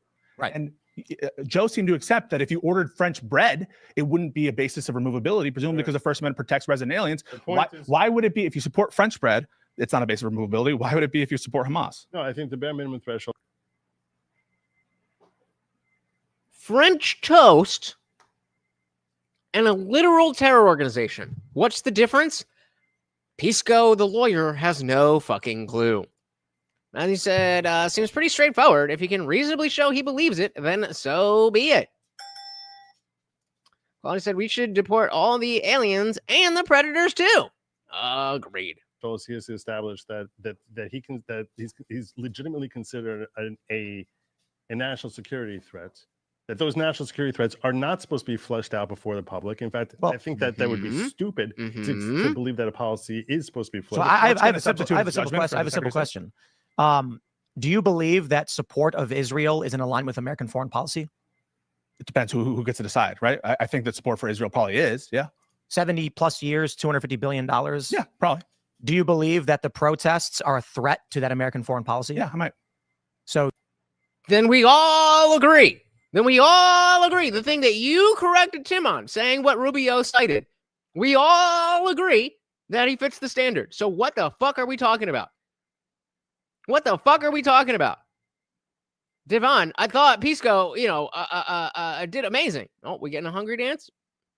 Oh, there's the hungry dance, guys. Come on, Morty is hungry. Do you believe that the protests are a threat to that American foreign policy? Yeah, I might. So, well, I don't really think that, but I think it's. I don't really think that. I'm just saying what's ever expedient for me. Wait, no, they can deport. It doesn't matter. It doesn't matter. So I just want to be clear. It doesn't matter. It cannot violate the First Amendment. That's what's clear here. I actually don't think that the protests would probably, get under that rationale. Except, okay, well, other people disagree. So according to the law, totally kosher. To the extent that they're worried about people being critical of Israel, but it doesn't matter what it says because the First Amendment. I agree. I think then the way the procedure would go is that we're going to get a Supreme Court hearing on whether it goes one way or the other. I think there's no chance. Maybe. Supreme Court. I would doubt that. I think it's fair to say this. He has procedural problems first and foremost. So grab the mic. He has procedural problems first and foremost, because you have to exhaust the administrative procedure before he's able. Yeah, we definitely argue whether we should be, but we definitely are. That's not up for question. To go into federal court, but even beyond that, as I said, hold on. Oh, that's why it just started pouring. You guys know how much Morty hates the rain. You know what would help that? Look at him. He's terrified. He's shaking. Help out my boy. As I said a while ago, probably an hour ago at this point, we're at a juncture here when it comes to national security that this is the one area that the Supreme Court has refused to intercede on executive exclusive authority. And that's why for you to think that when we're talking about someone whose First Amendment rights are already lessened compared to American citizens, this has no potential ramification on First Amendment rights of any citizens. When we're talking about the fact that he's failed to abide by the same terms that enabled him to obtain a visa, and that he committed fraud in obtaining a green card, which throws into question his entire legitimacy of the green card whatsoever. No, I mean, that's a whole other aspect that we didn't even really talk about, the legitimacy of the green card in the first place. Be a basis to exclude him also. So when we're looking at it from that perspective, I think that there is such that I've debated you in the past about what the Supreme Court would do. And I'll tell you right now, I was correct last time on the 14th Amendment issue when I told you it would be 7-2, if not 8-1, that Trump would win on the 14th Amendment issue. I predicted he would lose too. You thought he would lose. Sorry. I predicted. We're talking about his eligibility to run. I predicted Trump. I predicted Trump would win too. No. I did predict it. No, I have a clip of me saying he's going to lose or he's going to win. And I told you it would be 6-3. I said it would not be merely 6-3. I said even the liberal justices will recognize that this is so far out of bounds. I thought there would be one. It's going to be at least 7-2, if not 8-1, and it ended up being 9-0. And I'm telling you now, Mahmoud Khalil is not going to win at the Supreme Court level. I'm telling you right, there's no chance that he does, because this is the one area where the executive authority is at its highest, and unless you can show that they specifically hated this guy for one reason that had nothing to do with his speech, it obviously did. Because that in this obviously it's obvious because I can read minds. Shout out to Indie Bell. Thank you so very, very much, sir, for another $5. Guys, that's 3 out of 10. We're getting close. Come on, let's at least hit the halfway mark. We got 10 minutes left. Thank you so very, very much. I don't think you're supposed to give a dog a treat when they're displaying unwanted activities. Well, he is perfect, so that never happens, as far as you know. Thank you so very, very much, sir. This guy for one reason that had nothing to do with his They speech, obviously but did. because that on this one is the one that he They ends up- obviously it's that did. Muslim that because he's a Muslim they're getting rid of him. In that case, they're No not. one believes this shit. By the way, the normal you realize how out of touch you sound. Oh, to really? normal Americans. Everyone understands. Projection.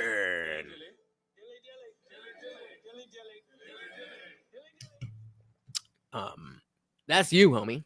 That the reason they're going after these people is because they don't like his speech, and that's the rationale they gave. You look at Marco Rubio, says his support for not Hamas. liking his speech affects foreign policy and national security, which is the whole point of this. That's granted to the executive branch. I want to add the speech is particularly that it's anti-Israel, that it's critical of Israel, and I think the reason why I would agree with you on the court siding with the Trump administration over Mahmoud Khalil is for two reasons.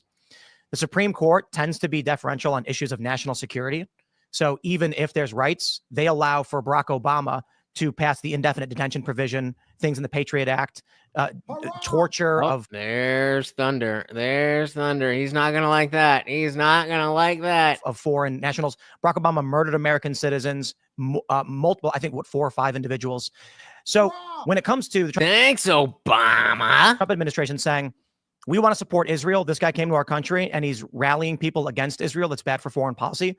I imagine the Supreme Court's going to go, well, we don't care about rights when it comes to foreign policy. Then you have the issue of American support for Israel is very high. And so even if there was a principled issue of this person has a right to speech, everyone's going to be like, don't care. We like Israel. Pretty much.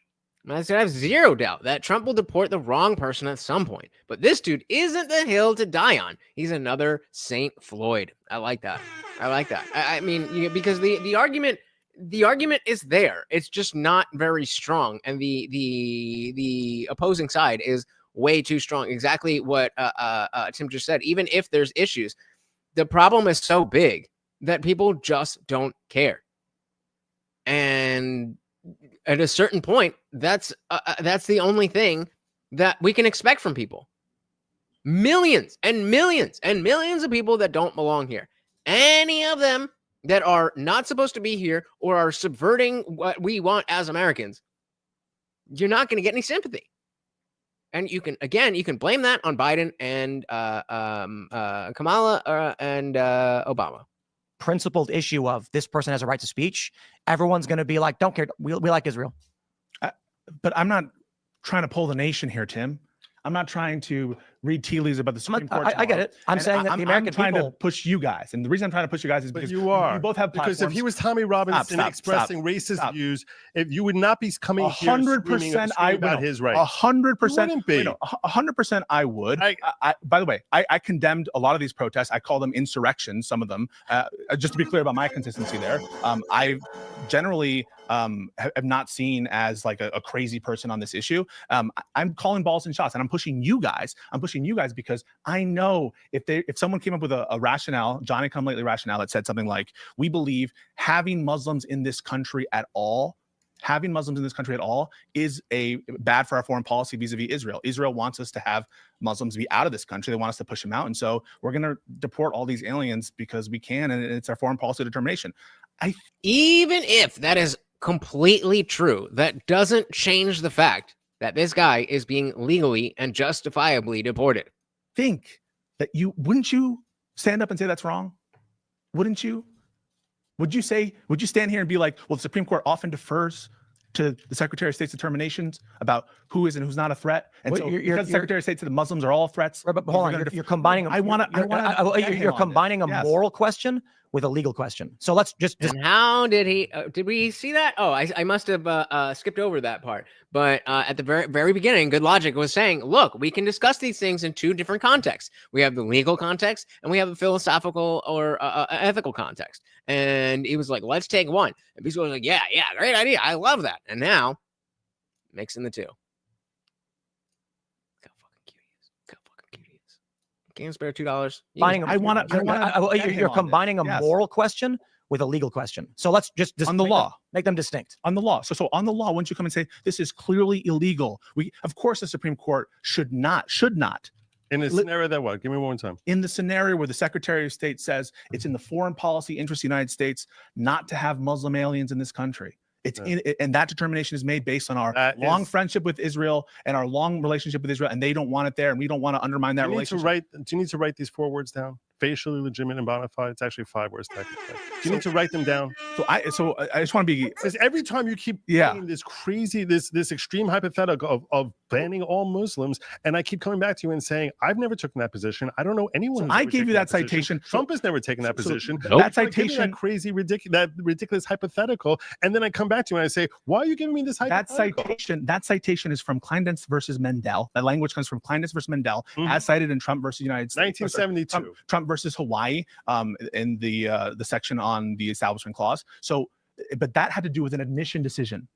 We're not talking about admission decisions. And then after that, the Supreme Court has said that you have to abide by the same terms while you're here that you do for admission. Think of it like this. Let me ask you a question. No. 4 minutes left on the Swogo, guys. 4 minutes left. No. I need to ask you this question, because you keep talking and trying to frame this as a First Amendment, right? It's not at all a First Amendment issue, because from the perspective of the Supreme Court, that you're stuck to the same standard. And when you know that to get in here, you can't be expressing terrorist supportive perspectives. You cannot do that when you're trying to get in here. Do you agree with that part? Let's start with this premise. I'm going to go step by step. Do you think that someone can I hope you guys are waiting to save your money to extend the stream, because there's a lot here that I really want to show you guys. The United States of America has a right to keep people out for saying, you know what, you express terrorist activity, support for terrorism. We're not under binding. Do they have a right to under binding precedent of the Supreme Court? Because there's a distinction between admission decisions and non-admission decisions, whether I'm telling you what the law says. And what the law says is you can ban people from the country if they're Chinese, if they're Asian. That is not the law any longer. When has it been overturned? When has Xi Jinping been overturned? I don't know. It has not. Xi Jinping or Xi Jinping? Shout out to CT 223. Welcome to the party. Insufferable indeed. And I already got shit from one person about the title. I think it fits. You're quoting every time GoodLawgic opens his mouth. It's just bar after bar after bar. You're quoting a case, and it's a famous case, the Chinese exclusion cases, the first immigration laws on the books. They said you could ban Chinese people from entering the country. Look it up. So what's your point? What are you getting to? Why don't you ever make a point? You're just saying a lot of stuff. Make a fucking point. Okay, what about this law? I'm acknowledging the reality that I'm saying the courts treat admission decisions very differently, and so I acknowledge that, whether I agree. But you're recognizing that they can keep someone out on that basis. Now the Supreme Court has also said that you're kept to the same standard while you're here. If you're kept to the same standard while you're here, that means you could be deported. So that is not the case, and there are different rights at admission versus when you're in the country. For example, you have no procedural due process rights when you're outside of the country seeking admission. Yeah, agreed. Correct. You do have procedural due process rights when you're in the country and they're trying to force you out. Specifically set forth in the 14th Amendment that you'll have those due process rights, as Tim read 45 minutes ago. Right. Given the context, we already saw that you are not a citizen, and so these work in concert with the your legal status. Shout out to Indie Film again. Another $2. We will add that to the Swogle. I don't think we're gonna make it, but we can try. Thank you so very much with a Rumble rant. And Indie Film said, just think if Hans Gruber and his terrorists were all kicked out of the country, all those people at Nakatomi Tower would still be alive today. What a miss. What a miss.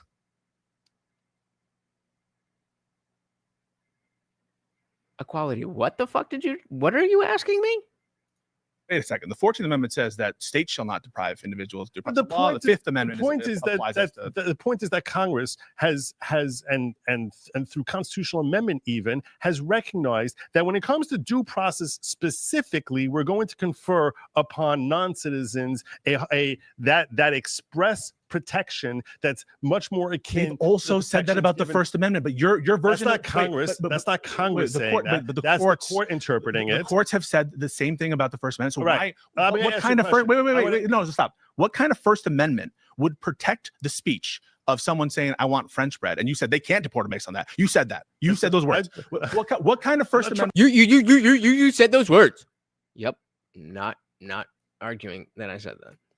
Now, he said his whole argument is, isn't it? It isn't very nice to kick people out that hate us. We should really be nice to them.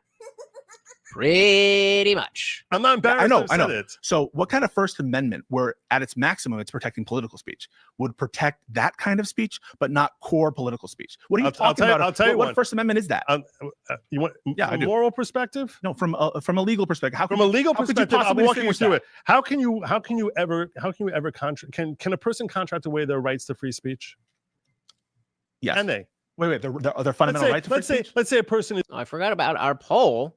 Should LPRs allowed to be owned guns? 74% of you said no. No guns for legal permanent residents. Interesting. Charged. Let's say a person is charged with some sort of crime, and they end up pleading out, and they say, you know what? The DA says, I want you to promise that for the next 5 years, you're not going to drink any alcohol. You're not going to meet with this person. You're not going to go to any of these meetings where they have lots of drinking. Yeah, you can waive rights. I want to go back over this because I kind of lost it, but because CD, here's the second one to call out the fresh ass Carhartt jacket. Never been used to do a goddamn thing. Speech. How can you ever right, can a person contract away their rights to free speech? Can a person contract away their rights to free speech? Absolutely. It's called an NDA. Yes. Can they? Wait. Their fundamental right to free speech? Let's say a person is charged. Let's say a person is charged with. Am I off base? Is that not exactly what an NDA is? Signing away your rights to be able to say things? With some sort of crime, and they end up pleading out, and they say, you know what? The DA says, I want you to promise that for the next 5 years, you're not going to drink any alcohol. You're not going to meet with this person. You're not going to go to any of these meetings where they have lots of drinking. Yeah, you can waive rights to assembly. You can waive certain rights. Oh, okay, and you can waive his right to free speech. That's not also. inherent in coming in here and signing visa thing and filling out and saying, I'm not a terrorist and I don't support. Where do you waive your First Amendment right? Got him! On your visa application. Inherent in that is a right for them to pull you out of this country if, in fact, you change that position, because either you lied when you got in here or you changed the position and now. So could you waive away? Wait. So I'll ask you. Could you waive? Could you waive away your right to protection against torture? Do you know that? Could you? Sorry, answer that. Could you waive that right? Answer that. I'm running the show here. I mean, it depends on your definition of torture. I know, well, I don't know, but I don't know them personally. But there's certainly dominatrix out there that make a whole living after a whole living off of people signing away the rights to be tortured. So again, yes, you can sign away your rights to protection against torture. Do you know that? Could you? Sorry, answer that. Could you waive that right away? Yeah. Would the government say, as a condition of your green card, you accept that if we want to torture you, you get tortured? That's a different question. You said, can you sign away your rights? Not can the government require you to sign away your rights to, as a quid pro quo of coming into the country. No, they can't do that. But can you sign away your rights to be tortured? Absolutely. The same way you can sign away your rights to have free speech. As a condition of your green card. And again, this is the solipsism. I'm only looking at the point that I'm already trying to make. So I'm saying things that fall in line with my point, but I'm not thinking about the other stuff that's not my point that applies to what I'm saying. Solipsism. Quality Endeavor said, just looked it up on Oxford Dictionary. Torture, being forced to listen to Miley Cyrus music. Hey. Party in the USA is a bop. You accept that if we want to torture you, you get tortured. I don't know. There you go. Matthew, I got a shitty job every goddamn day. It's torture that I accept every day. There you go. You know what I'm saying? I think when you join the Navy SEALs, they do waterboarding on you so you can see what it's like. At the very least, they do the gas thingy. So not as strong of a question as you thought, is it, Mr. Dusty Orbiter? Could they say Why that? Are you going to a different civil liberty? Because I'm asking if you're consistent. Because I don't know. I'm sitting here and trying to figure out. As Is he drinking real America beer? Oh no. Okay. Tim pointed out earlier, when it I saw the word real. It says real fruit though. comes specifically to cruel and unusual punishment, it's difficult to say. That's a very subjective perspective. So you're asking me, can he agree? Could the government say something like, I don't know. Can you? Is it? I'll ask you right No, the government cannot say those things. You can sign those things away. now. Is it legal for you to make a contract that you'll let Tim cut your finger off? Is it okay for you to actually make a contract that you'll let Tim cut your finger off if he gives you $1 million? I think the law is that legal? I think it would be legal for the government to regulate that for sure. I think it would illegal to regulate. I think it would be legal for the government to regulate that conduct as between private parties. Oh. But I want to. This Matthew said, if as a condition of entry, you agree to be tortured if you're ever accused of being a terrorist, and you willfully sign the document, that's on you. I don't know. I agree that when it comes to the government, no, I don't think the government can make you sign away your rights to free speech or your right to not be tortured to come into the country. But that's not the question that he asked.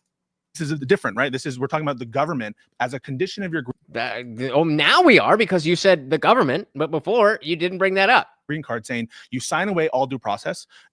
That's a condition. You sign away your right against torture. You sign away your right against unreasonable searches and seizures. You think the government could do that and go, No. every one of your rights, and you can just sign? They can. I think they can. You think? Yeah. Okay. I think that It's a fact. I don't know. Why is that a fact? What people enlist in the military all the time, and they waive their rights. They don't waive their Shout out to Indie Film. Call Enlist it. in the military all the time, and they waive their rights. They don't waive their fundamental rights as Americans. You think you could do that? So my understanding is that every time you sign an arbitration clause, you're signing away your right to due process. I told you. What did I tell you? Didn't I tell you? Because I told you. And what did I say? What happened when I told you? Exactly what just happened. But my understanding is that for a lot of people who join the military, for instance, they're subject to laws that, yes, that your freedom of movement is gone. You have to go into war and potentially get shot. Maybe be taken as a POW, which they might torture you. You are legally not required to be in certain As a places. condition of employment. No, you can get in trouble. Like you can get in like Your MIA, that's a dishonorable discharge. maybe, but I could be totally wrong about this. But I've heard stories from my veteran friends that they engaged in a sporting activity, got injured, and got in trouble for it. Not like they went to jail, but it was considered damage to government property or something to that regard. I think instances of military and in certain cases of employment that makes sense. So there could. So you admit then that your question is not as strong as you think, and the point that you made does not stand. That's my pet peeve. When people are, especially when they're so strong about it. Answer my question. Answer my question. Answer my question. Oh, the answer that you gave is kind of, that's not what I was looking for. But, I'm not even going to acknowledge that. Just moving right on. Yeah, okay, well, that's different, I guess. But, like, bro, that was your whole argument. Morty, just lay down, please. Just lay down. Please, please. Thank you. No, just stay here. Let's go. Okay, let's see how long. Let's see how long it takes for him to come back. Let's see how long it takes for him to come back. I'm going to give it 1 minute. Put in the chat. How long do you think it's going to be before Morty comes back and has to jump up? Yeah. Not very strong here. CG said, if we were talking about conscription from Vietnam, that's different. But voluntary military service is what you signed up for. Exactly. And even if we go to conscription, even if we go to being drafted, that's still something you agree to. As part of living in this society, as a man, you agree that this is a possibility. So, homeboy over here ain't got shit. And I think instances of military and in certain cases of employment that makes sense. So there could be some areas. This is why there's exceptions. You're not allowed to. There's exceptions to everything. But here, what we're talking about, like So there are. like You can sometimes sign away your rights. That's exactly what you were asking about. Exceptions. And you said there's no exceptions. Not in so many words, but you're saying, no, this can't be. And then we gave you examples of how it could be. sign away your rights as a condition of employment, perhaps, but not as a condition for just, as. You didn't make that caveat. You asked, can you sign your rights away? And the answer is yes. And then you brought in the government. And I was like, no, the government can't do that. But then we're like, wait, with the military, the government can do that too. So what is your fucking point? A member of the community that the country has deemed you fit to enter the country as a permanent resident. And think about this even more specifically. Which So that never really happened. think about it more because he had to specifically. deceive the Could the- government in order under to your obtain that waiver green theory, card. under So he wait, never wait, even wait, got under that under your, status. I want to analyze your waiver theory about how shocking it is. Under your waiver theory, could the government condition social security checks on you waiving away all your rights? Could they Oh my condition? God. Could they condition welfare on that? How many different hypotheticals are you going to ask me about? Because I don't know, where is the relevance to talking about social security when we're having a discussion about the right of the government to deport illegal aliens?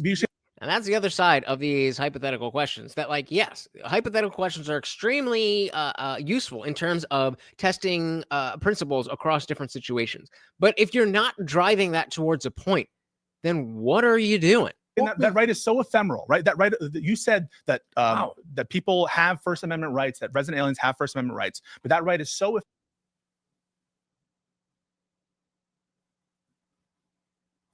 not that I can remember. And guys, we are just past the 2-hour mark. So if you would like to keep the party raging, you know how to do it. ephemeral that it could be waived away as a condition of entering the country at all. I think your First Amendment rights could in theory be waived away even if you're an American citizen. All the Even more for so. getting Social Security checks, even for getting any government benefit at all. It's such a random and ridiculous Why don't you perspective. answer it then? Because I don't know. I don't know the answer to a You know question the as far answer. as wait, what do I know? Don't tell me what I know. I'm telling you, I If the don't know. Are you government, calling me? no, Are you you fucking saying I'm know this. trying- Wait, no, this is I don't know what garbage. that means. I don't know why we're even. I can't waive away. I can't waive away social I security. don't. No. So real quick, if someone were enlisted and they organized a protest, I'm trying to use this specifically as Mahmoud Khalil, it is a criminal offense. So you can actually sign away your right to engage in protest as a condition of employment in the military. It's not employment. Yeah, you're subject to military code. Listen, there can be specific cases for. Why is that different? Why is again? You before he was asking about can the lawyers give this advice and da da da da da da. Now he said, well, yeah, I mean, as a form of employment. Why is that not a complete dismantling of your point? How is that still? How does that still stand? For military, I mean, service that. But real quick, you're arguing the government can. So if I were to go to Best Buy and they said, so long as you're an employee here, we expect you not to protest. That's a contract condition of employment, and it makes sense. Like the Snow White controversy, the producer's son went and reprimanded Rachel Zegler, but to go to the government and they'll say, no, we won't just fire you. We will put you in prison if you speak out against us. So differences based on private versus. Yeah, your First Amendment right to speech is definitely restricted when you join the military, and as we're seeing other places as well, and that's totally kosher. He said he's so sure he's got him every time, and nothing. Tries again, and nothing. It's ludicrous. Public, just to be clear. So New York City human rights law that you cited before actually does protect certain kinds of expressions and off-job political activity. So some states do impose those statutory frameworks that protect that kind of activity. And I think that you'd probably agree with a lot of those laws that say that, for example, you can't be fired if you're a Republican. Some people have only in DC. Only in DC. No, I think it's only in DC actually. Yeah. Okay. But regardless, like we're talking about private, usually the Bill of Rights does not apply as to private actors. And so we're engaging in First Amendment analysis for people who you've acknowledged have these rights. And what you're suggesting is beyond military, which can be a category of its own, and fine. I'll even accept that it's a category of its own because military is so, particular or something. Nah, see, that takes up a space. You got to think about these things. As a content creator, I only have so many buttons on my soundboard. So unless it's something like, or Loser, stupid. those types of things where or What? Oh, hell no. How dare you? Haram. those things, and Come on, man. those are all very specific to the tone of voice and the person saying it. But just moving on. I can just say that myself. Matthew says it's perfectly okay to sign away rights for a job, but not entry into a country. Got it. That's his point. CT223 said, I would argue your First Amendment right isn't restricted. It just has secondary consequences. But you can still say what you want. You're just going to get court-martialed. Yeah, but again, as you said before, it's interesting how irrelevant a lot of this is. So we'll watch a little bit more as we get closer to the 2.5 hour mark. We'll skip ahead a little bit. Let's see to make sure we get all the goodies. Category of its own, it's fine. I'll even accept that it's a category of its own because military is so, particular or something. But we just talked about Best Buy. Best Buy is not the military. You're suggesting is that even American citizens can be deprived of their rights by the government just choosing to condition certain benefits on that. Yep.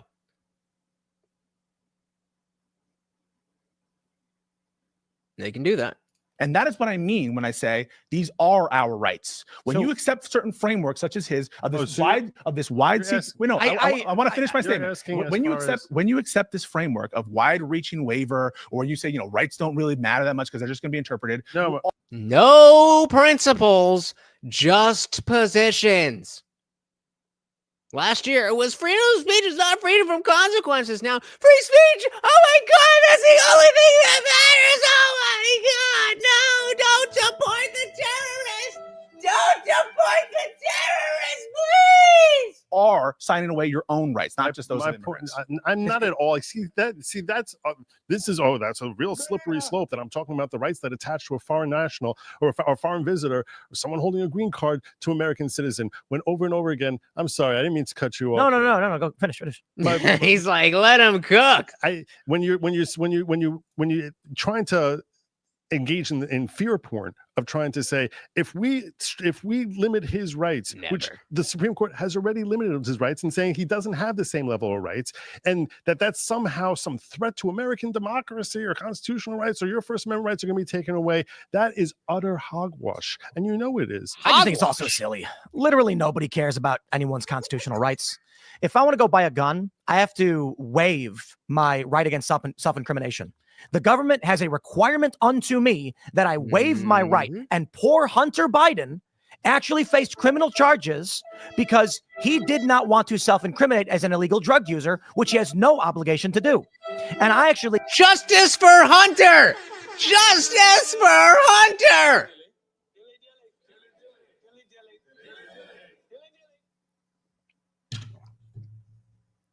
Half kidding. The principle stands, unlike Pisco. I have principles, and Hunter Biden being Hunter Biden does not change the principle that you should not be forced to self-incriminate in order to exercise your rights.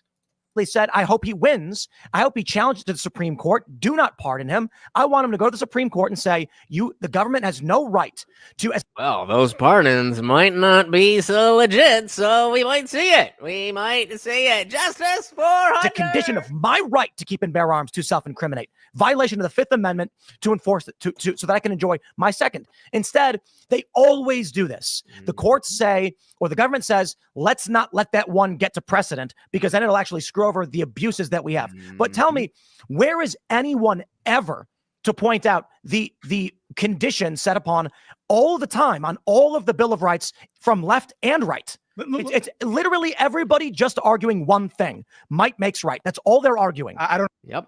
And yeah, Matthew, you just when you understand it as no principles, just positions, it makes it so much easier. Because you don't feel the cognitive dissonance of like, wait, you believe this? They never believed that. They just said it because it was convenient at the time. Now that it's no longer convenient, now that the complete opposite is convenient, it does not matter that it is the complete opposite. It is just their position. Keeping up just means what is the issue of today? Because whatever you said yesterday, whatever you said last week, whatever you said last month, whatever you said last year, whatever you said during the last presidency does not matter. We are here and now, and right now I'm saying that free speech is the only thing that matters and that Mahmoud must stay. But also, all the stuff I said before. It's just, come on. King said, I really only got introduced to Tim from watching you. I like when he gets riled up. Very passionate. Man of my own heart. Although, I said I was going to cancel my membership just because I'm not following him as much anymore. Like, kind of feel like I get it. And he's also, leaning very heavily into the religion stuff. And I don't love it. No beef, no ill will, no shade. But I mean, I'm not really in the position to be fucking spending $10 on any content creators. So super chat me so I can super chat them. Well, not super chat. You know what I mean? Literally everybody just arguing one thing. Might makes right. That's all they're arguing. I don't believe that's what they're arguing. Shout out to Andrew Wilson. There are no rights, or rights do not exist. There is only force. Yet another one of the prompts that if Uncensored America ever fucking releases, maybe this channel will blow the fuck up. But I don't know why they have taken 8 weeks to edit a video. We will see. I appreciate the passion. Liberals are saying, we think Jen Niles committed a crime. The right is saying she was just providing legal advice. Your interpretation determines whether or not a lawyer goes to prison and whether or not someone will actually seek legal counsel, or lawyers will be terrified because they're like, if I try and actually assist a politician in this case, they're going to accuse me of a crime. Yep. It happens every day that someone's going to say, in 1948, the government said it's this, therefore it's so. And then what's going to happen is they're going to get sued. The new Supreme Court's going to say, actually, we're erasing that and changing the precedent. So all that's really happening is people are playing this funny word game of, I can make it sound like I'm right and you're wrong. I think you're wrong. And then this is where we're at. If you look at all of the Bill of Rights and you look at everything you're arguing, I can point to 50 for every amendment and be like, here's where the liberals have argued for and against the First Amendment. Yep, over and over and over again. And Matthew's saying, this is why I'm exhausted with politics. I spent my whole life trying to understand those I disagree with. Now I can't, because there's no underlying reasoning. There is an underlying reasoning. It's just not consistent. The underlying reasoning, exactly what Tim just said, is force and power. Whatever will get them ahead, whether it's in a conversation, whether it's in a political race, whether it's in a culture war issue, whatever it is, say whatever you need to say. This is not real life. This is a game. We need to win points. They are the people on the right are our enemies, and by any means necessary, we must win this game. We must score more points, and we must win this game. That is the underlying reasoning. For us, it's about principles. It's about what do we believe and how do we enact that in the world. That's not the game that they're playing. They are playing a game. Great's a good way to put it. Every amendment and be like, here's where the liberals have argued for and against the First Amendment. They think it's right when they do it this way and wrong when they do it. Here's where the conservatives do it. All that's really happening is, can you win an election? And what it really boils down to is, how many sad moms can we show on TV? And is the economy good or bad? Then we'll get power to enforce the laws. I don't believe it's nihilism. I don't believe it, because it's not nihilism. No, I don't believe it's nihilism. Motherfucker, that's not what nihilism means. It's a kind of form of nihilism. They're saying it's not. It is in no way a form of nihilism. These rights have no purchase. They're not. And in some sense, I agree in the sense that, rights are what humans invent them, and they mean different things to different people. Absolutely, people have different interpretations. But your interpretation of the Second Amendment has purchase on you. I just saw you get very fiery and passionate about an issue that you care a lot about. Not Second Amendment. It's when you said, can the government condition you to waive your rights? They've done it on the Nix form. It's not a question of the gun rights. That's another aspect. I just saw you get upset about X, Y, and Z. No, it's broader than that. It's the fact that you have no principles. It's the fact that you were arguing that free speech is not freedom from consequences, and now you're arguing this. That is what gets us upset and passionate. It's the existence of a form that says, if you want to exercise your right, waive your Fifth Amendment. But the scope that exists right now and is protected by Democrats. So I want to be clear.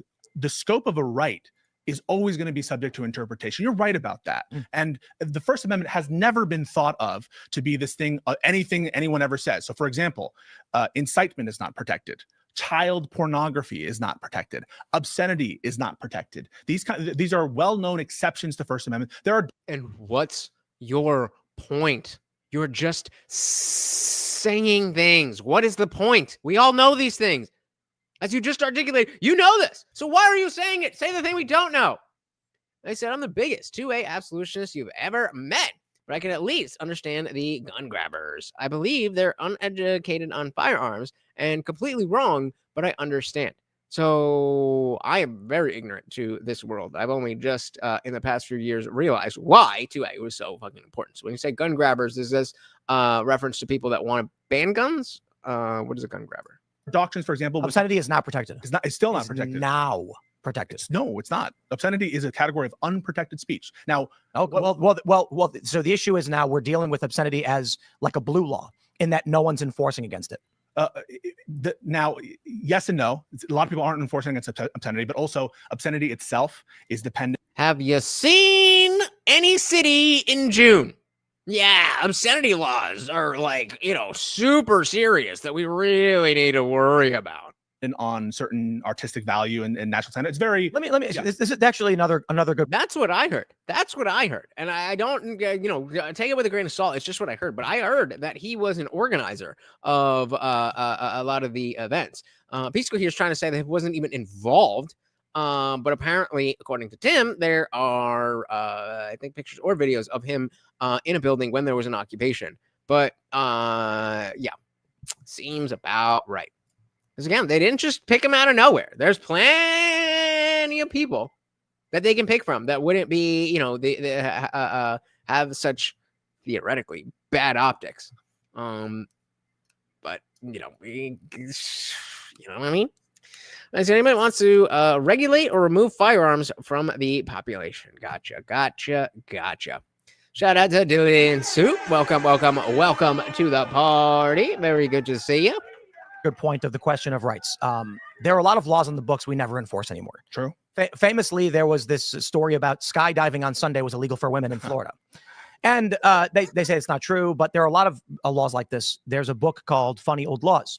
There was a law, I think it was in Boston, that you can't cool pies on your windowsill. Shout out to the bathroom readers. The dumb laws bathroom readers. If you're old, well, you guys are mostly older than me, so you guys don't know what a bathroom reader are. But for any Zoomers watching, there were these books that were specifically made to read while you were taking a shit. And Dumb Laws had a whole series of them. Called Funny Old Laws. There was a law, I think it was in Boston, that you can't cool pies on your windowsill. Mm-hmm. And everybody laughs at it. But the reason why is because back when it was a very small community, bears cooling pies on your windowsill attracted animals and then caused I was joking. problems. They said, stop doing this. They had laws saying you can't take baths on Tuesday because the aquifer was strained. We don't enforce any of those laws anymore. They're still on the books. So we exist in a society where it really is the whim of law enforcement and the body politic. For example, in a much better example, in San Francisco, two men gave each other blowjobs in the middle of the street. This was during Pride, in full view of children and everyone else. And obscenity laws, obscenity laws are obscenity laws. The police said they're allowed to do it. Well, clearly, are they though? I mean, as Tim's probably about to say, well, clearly they are, but should they? This was during Pride, in full view of children and everyone else, and the police said they're allowed to do it. Well, clearly they're not. I mean, clearly they are, Tim. Clearly they are. It's obscenity. To your point, they don't enforce obscenity laws. Obscenity laws across the books in every facet ban that. Why don't the police arrest them? Because all that really matters is if the public is willing to tolerate and accept it or not. And if the people would this is why we get leftist terrorism. The reason why we see Teslas being firebombed is because what's the end result? You're going to see Elon bad. So let's destroy property of people that are probably politically aligned with us. In Vancouver, for instance, booted Tesla from their auto show, saying we can't keep it safe anymore. This is the purpose of the might make right ethos, which we see dominant right now in I'm not saying Democrat liberal entirely, I'm saying predominantly far left. They're enacting that, and it is used to amplify their power and the moral worldview they have. I mean, that's a good law. I mean, horses. We don't want to be stealing horses. Thus, as it pertains to the Columbia protests, what did we see? Columbia is where Mahmoud was attending and protesting. Organizers put together these protests, whether you want to blame them for it. Physical occupation occurred. Physical violence against Jews occurred. Buildings were taken over. Faculty complained of physical threats and violence against them. I look at this and I'm just like, how do we prevent things like this from happening? Well, we've got people having sex in the street in San Francisco and the police won't enforce it. We have buildings being taken over and it's allowed to happen for an extended period of time. Donald Trump says the guy who helped organize this is getting kicked out of the country, and every legal liberal comes out and says we cannot allow that to happen. These things are all interconnected. And so the question really becomes, are you willing to enforce against things that cause damage to your moral worldview? The right tends not to, They're starting to now. The left is resistant to it. So that's my point on all of this. Yeah, I mean, we can talk about the woke right, but that's a little bit of a different conversation. Say whatever you want about whatever you want, so long as as you've got pride events across the country where they violate every law with gay sex in public. I'm not trying to be crude, but they do. Then I'm going to sit here and be like, guys, you had a violent protest. Jews got attacked. Buildings got taken over. You've got no moral ground to stand on. You're trying to cite no principles, just positions. Cite precedents to win political power. It's what they said about communists. It's what they said about Jan Sixers. It's what they say about all the people that the public hates. You know, the public hates Tren de Aragua. Did Donald Trump? Wait, let me finish. You brought up Jan 6. Did the Republicans have a committee for May 29th? Did they go and set up a 529 at St. John's Church, where the president was forced into an underground bunker? Never forget 529, the insurrection on 529. TV Yushki said that he is guilty of a sex in the street thing. Yikes. Yikes. national commission to go and hunt down? Why did Trump say it was no big deal then? What, May Because he's a fucking boss. 29th? Yeah, why did he say no big deal? He's got an ego problem. Okay, so he lied. Did Trump lie, yes or no? No. He believed it was not a big deal because he's got a big ego. We, as non-cult members, disagree with him and say, no, despite how you felt, it is in fact a big deal. Well, you just said it was a big deal. It is a big deal. You then asked if Trump thought it was a big deal. You're asking me if Trump's opinion is a correct statement? Was it correct? Is he lying about his actual opinion? Does Trump think it was a big deal? I think Trump thinks it's not a big deal. Okay, so like I said, Republicans don't enforce it. It's almost. Wait. Almost. Like it's not a cult, and we actually have our own ideas. Trump wrong about whether it was a big deal or not. 100%. Okay, Yep. so was his life in danger? Yes, that's why they whisked him away to the bunker. Absolutely, it was. Okay, That's why they brought him into a bunker. So he's deluded. I've never been able to use this button that much. And what did I say? What happened when I told you? Exactly what just happened. Deluded for thinking that it wasn't a danger. Yes. Trump is deluded for thinking that it wasn't a danger. That's not the gotcha you think it is. Absolutely. The dude has got an ego problem. Okay. He doesn't want to be bunker boy. They brought him into an emergency bunker because 1,000+ far leftists tore the barricades down and were throwing firebombs at the White House. And we never got any account. Proved they were throwing firebombs at the White House. Oh, honey, sweetie, baby. Source. All right. Right now. Okay. Let me. Right now. This is my show. You tell me exactly what I want to hear right now, or else I'm not going to leave because I'm definitely getting way more clout for being here than anything else. But right now. Pull up the picture. Do you know about St. John's Church, right? Oh, yeah. Yeah. No, I totally know. I just challenged you to bring up a picture of something that I totally know. But no. This view about, while you look it up, this view about rights and that it's all whatever because the gays are doing this, the left is doing this. It's all bullshit. You guys don't believe it. There are some values. I mean, we don't believe it. What the fuck do you mean, projection? So you don't believe the things that you're saying. So you're projecting that we don't believe the things that we're saying. Once again, I say projection. No, you guys actually, I believe that you're supposed to have values, right? You have values. Supposed These rights to. have purchase on you. You're not just going to say that only the people that I like get the rights. Is that the Correct. White House? Unlike yourself. You're asking me if one photo from an entire article, as I'm seeking to pull up the photos, you've asked me if one image of a Lafayette building being torched by arsonists during. That's not the White House. So you're wrong. That didn't happen.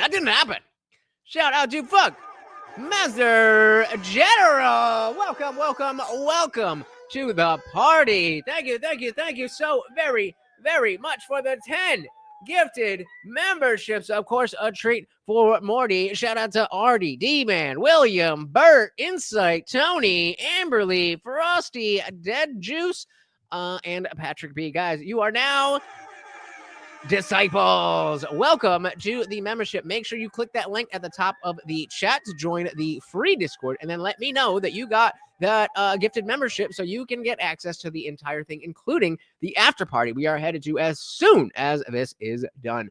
Thank you so very, very much. Adding yourself to the sponsor spot. And since we were gone, we had Projection.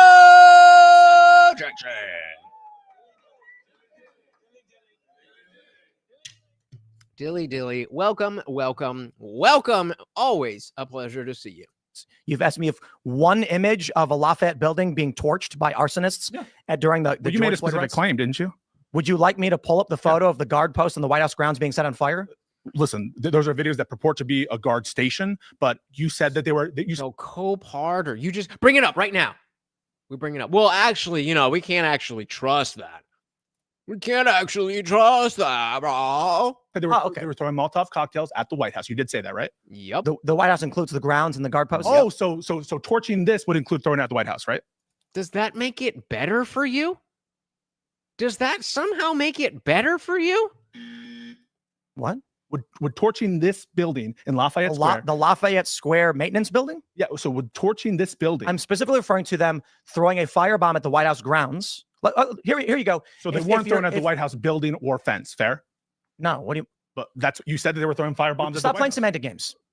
So let's clarify for you. You're representing that they were attacking the White House, the White House itself, they did, with firebombs, and now you're pointing to a maintenance station that was burned you down. are pointing to a maintenance station. Where's the evidence of it?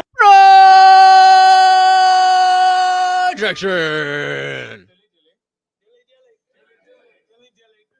Like, is that the White House? No, we didn't get there yet. In the White House. Did the guard post get set on fire? It wasn't a guard post, a maintenance station. That's what it says. And whoa, there's one Twitter account. You're playing games. You're playing games. So you didn't think I came prepared? We're not. You did not come prepared. Yeah, I did. So you asked me to pull up a photo. As I'm scrolling through an article, you asked me to stop and address an image you decided upon, and then you said, "Aha, that proves it." Show the guard post. I'll pull it up. The audacity. Okay, then show it, bro. Why are you acting like he can't pull that up? I've done. Yeah, it's one tweet, one guy that says a guard post is burned down. There's no. So have you read the? That makes it better. Have you read the report? Let's I just want to be clear. Wait, have you read the Parks Department post that says that it was a maintenance? You're flailing. What's about flailing? Have you read the Parks Department Change the report? subject. No, the report about May 29th and May 30th. Have you read the report about it? Did you see? Have you read the report about it? Yes or no? You're flailing. Have you read the report about the May 29th, May 30th protest at the White House? Stand on business. This is your show, Tim. Don't let him fucking take the ground. You can do this on neutral ground. You're not gonna fucking come into my house and demand fucking answers. Sit the fuck down, chill the fuck out, and have the conversation, or get the fuck out. Have you or not? You're deflecting. What am I deflecting about? You're changing the subject. What subject am I changing? Let's go back to on May 29th. 1,000 plus far leftists tore the barricades down, injured over 100 law enforcement officers, set fire to St. John's Church, torched several other buildings, flipped over cars. Who's changing we were talking about whether they had thrown Molotov cocktails at the White House. You interrupted me as I was addressing May 29th and asked me to pull up the photo, and I said I would do that. You made a claim. You said that they were attacking the White House with Molotov cocktails. You don't have evidence for that, right? Is there an image of you said you saw an image of the guard post on fire? What one Twitter account said was a guard post. I will concede that to you. Okay. And this is where I'm headed. Okay. So let's not get carried away on me. I'll say, you're right. The fire may or may not have happened, but there is a post online that purports a guard post in the White House grounds was set on fire. Yes. So let's just, you know what? Okay. They did not firebomb the White House. They may have, we're not entirely sure. They did tear down the barricades, attack law enforcement, 1,000 plus, over 100 law enforcement officers were injured, and they set fire to St. John's Church. They set fire to several buildings outside of the White House complex. And we never got a national commission or a committee from Congress. We did not get fuck the New York Times, bro. I just tried to pull up an article about the fucking thing. And New York Times comes up and they're like, okay, you get limited access. You just sign in with your fucking Google account. And you're all set. Return to article. Nope. Fuck you. Fuck you. national raids and the 1,000+, 30+ people died in those riots. We never got law enforcement for 90+ days, over 100 days. Far left extremists were lobbing explosives, mortars at federal buildings. They took over locations in Seattle, Portland, Minnesota, and Atlanta in autonomous zones. And you call them insurrections, fair? Well, Nope. May 29th is an insurrection. Wait. You did call the Black Lives Matter situations insurrections, right? May Did you 29th. or did you? May 29th. Yeah. So you keep doing that. Yeah. Okay. I referred to Seattle, Portland, Minnesota, and Atlanta, and then asked me if those were all insurrections. But Master General, so it would be great if he slips out and said, I torched a maintenance building, not a guard tower, Tim. That would be hilarious. That would be hilarious. You said May I have the videos of them. The May 29th insurrection was in front of the White House when they ripped the barricades down and forced the president into a bunker. Okay, Donald whose Trump- fault is it that we don't have a report on that and a committee on that? Republicans. Okay, is it also Trump's fault? Sure. What? How does that help you? Ah, see? Trump is bad. TDS is fucking... I don't even know the word. I don't even know the word. I'm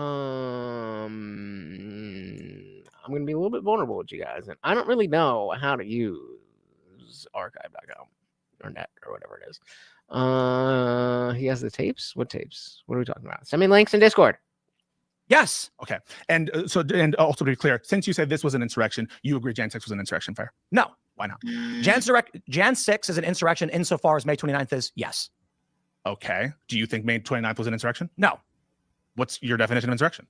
So Trying to take over as a government. the point being made at the time in the video you're referencing is that if the Democrats are going to form a committee, accuse the rioters at the Capitol building of being engaged in insurrection, my response is, okay, then May 29th was also an insurrection. But Tim, you and Dan Bongino, other commentators on the right, I have clips of them all called the George Floyd situations insurrections. You did before Jan 6. So using your No, we didn't. Yes, I have the clips. You're wrong. Pull them up. Pull them up. Pull them up. Wrong. You're on it saying these are insurrections. No. All That's right, false. I'll produce that for you, and everyone can follow. Please. My Twitter account is Pisco Liddy. I'll produce the video of you calling them insurrections. All right. Well, let's see. Let's see. When Tim was saying, let's see. All right. Let's see. Is this a link? This is not a link. This is a picture. Okay, weird. Thought you were okay. What do we got here? All right. Let's see. Attacked. They demanded his resignation, and all he did was make it worse, make everything worse. But I truly believe that's his intent. Take a look at the story from Katu 2. Tear gas deployed, Mayor Wheeler in the middle, fire outside federal courthouse. Okay, I want to read this for you. I also have a thread that shows you, a Twitter thread showing you all that happened with Mayor Ted Wheeler. And I got to tell you, man, the government of Portland has now joined insurrection against the federal government. A lot of people, I see a lot of these lefties getting mad because I'm saying insurgent and insurrection and stuff, but it's difficult to figure out how to describe a group of people that keeps going to the federal courthouse and attacking it. I understand. This is not about 529, though. Oh, no, okay. Yeah, but this isn't I think this is on 529, but this is not about this is about Portland. Understand it's not like they're showing up with live ammo or anything, but they're showing up with weapons and explosives. That's just a reality. Mortar. Okay, so that one's a All fail. for their friends incarcerated inside. Again, we're talking about Portland. This is, as far as I'm concerned, official government joining in, What is? engaging in the insurrection against. Oh, I'm sorry. Okay, I now remember exactly what the point I was trying to make. With the diligent The- valor. yeah, the court documents said that the far left breached the courthouse on July 4th. Okay. That these people, insurrectionists, Wait, say again. said that the far left breached the courthouse on July 4th. Okay. That So again, not talking about 529. these people, insurrectionists, entered federal jurisdiction, and that prompted the deployment of these officers, to the federal agents, to go out and start clearing things out. Right. They weren't there until they broke into Shout out to Adam Krigler. the On July federal 4th, building. the Right. 39th day of writing. Mm-hmm. And so that was the response. If Ted Wheeler, So again, we're talking about Portland.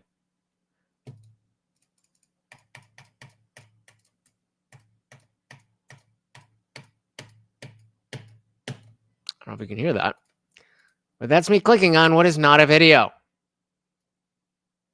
So lie. King said, Pisco said he has proof of Tim saying things are insurrections. I just thought it funny. His new name is Shut the Fuck Up, Douchebag. Works. Yep. Shout out to Adam. So this is a produce lie. that for you, and everyone can follow. My Twitter account is Pisco Liddy. I'll produce the video of you calling them insurrections. Not only before January 6th. Before January 6th. Not only did you do that, you have tweets about it. You're saying they're all about one specific incident in Portland. that before January 6th happened, I referred to the George Floyd as an insurrection. Yes, you did. You said you're insurrectionist. You also said it with respect to At least not in the clips that you put up. I mean, maybe it's there. I don't know. But not in the clips that you put up. If you did do that, Tim, wouldn't you be duty bound to also call January 6th insurrection under your then existing standard? Now, why not? If you were willing to call it out before Jan 6, why wouldn't you call Jan 6 an insurrection? We're talking about two different circumstances. I know we're talking about two different circumstances. We're comparing them in your standard for one. And they're different. Where you were before Jan 6 willing to call them insurrectionists. You're presupposing that I challenged that. Sorry. If you did call those things insurrections, were you wrong then? If before January 6th, I referred to people taking over city blocks as insurrections. Were you wrong to do so? In the context of January 6th, no. No. At the time, were you wrong? And would you disavow your statements? No, I would not. Okay. So given that you assume you did, wouldn't... And I mean, Tim is here as well, but he has the justification. Whereas Pisco's just flailing. No, I would not. Okay. No, I would not. Say it with your chest. So, given that you assume you did, wouldn't under what happens when you assume the standard that you applied to these individuals in Seattle, Portland, all that situation, wouldn't Jan 6 also be an insurrection under your standard, your pre-Jan 6 standard? No. Why? Well, so what's more insurrectiony about the Portland situation or the courthouse in Portland versus Jan 6? How long was were the city blocks in various cities occupied? It depends. Several weeks to months. So it was like 8 weeks, right? It's the length of it. That's length is the difference in insurrection. Well, first, you're presupposing that I used the word insurrection. You did, but we're assuming that as a predicate. Not about George Floyd. Fact check. Lie. Shout out to Holly coming in at the last minute. Welcome. Said I think his common sense got dropped into a dumpster and set on fire. I agree. Yeah. Right. And I challenge that. It may have been the case. And I would argue this. The term insurrection as applied from January 6 on was very specific.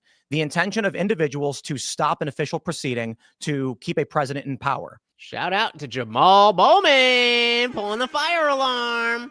That was the definition of what insurrection was. My argument after that is if you're going to argue that January 6, which included a large group of rioters and a large group of peaceful protesters all wrapped up in the same thing, then I would argue, let's also get a commission on May 29th. And I mad at Republicans for continually avoiding it and doing nothing about it. And Trump himself. That being said, Trump himself, I think... And Trump, right? Trump's bad, right? Trump's strategy was let the left burn it down so I can win an election. I think he was wrong to do so. I think he should have invoked the Insurrection Act and crushed these motherfuckers and locked them in prison. Which act? Insurrection Act. Yeah. Which act? What? Yeah. So, but assuming that you did call it an insurrection beforehand, perhaps that's what you're confusing. Yeah. No, I'm not confused about that. So Yep, and nothing to do with George Floyd protests, things that were specifically under the umbrella of insurrection. I understand the Insurrection Act could apply to non-insurrections. I use the term, where the confusion. No, it is not, because I understand those nuances. And listen, when I use the term insurrection, I have these, I'm going to say, very in the weeds debates about the term insurrection and what it means. And you say that like it's a flex, but it's really not. Because as CT is saying, it kind of blows my mind that people still defend this stuff. Like, you don't have to like Trump, but the people that come praising Democrats just seem insane to me. So much corruption, so much insanity. That's where we're at, guys. That's where we're at. And so when we watch this stuff, like, yeah, we can be like, oh my God, this guy's this, and this guy's that, and this guy's that, and we hate this, and oh my God, he's so annoying. There's millions of people that are more passionate and less intelligent than Pisco. More passionate and less intelligent. So it kind of matters. What I will say is that it's very good that, well, let's check the comments. What do the comments say?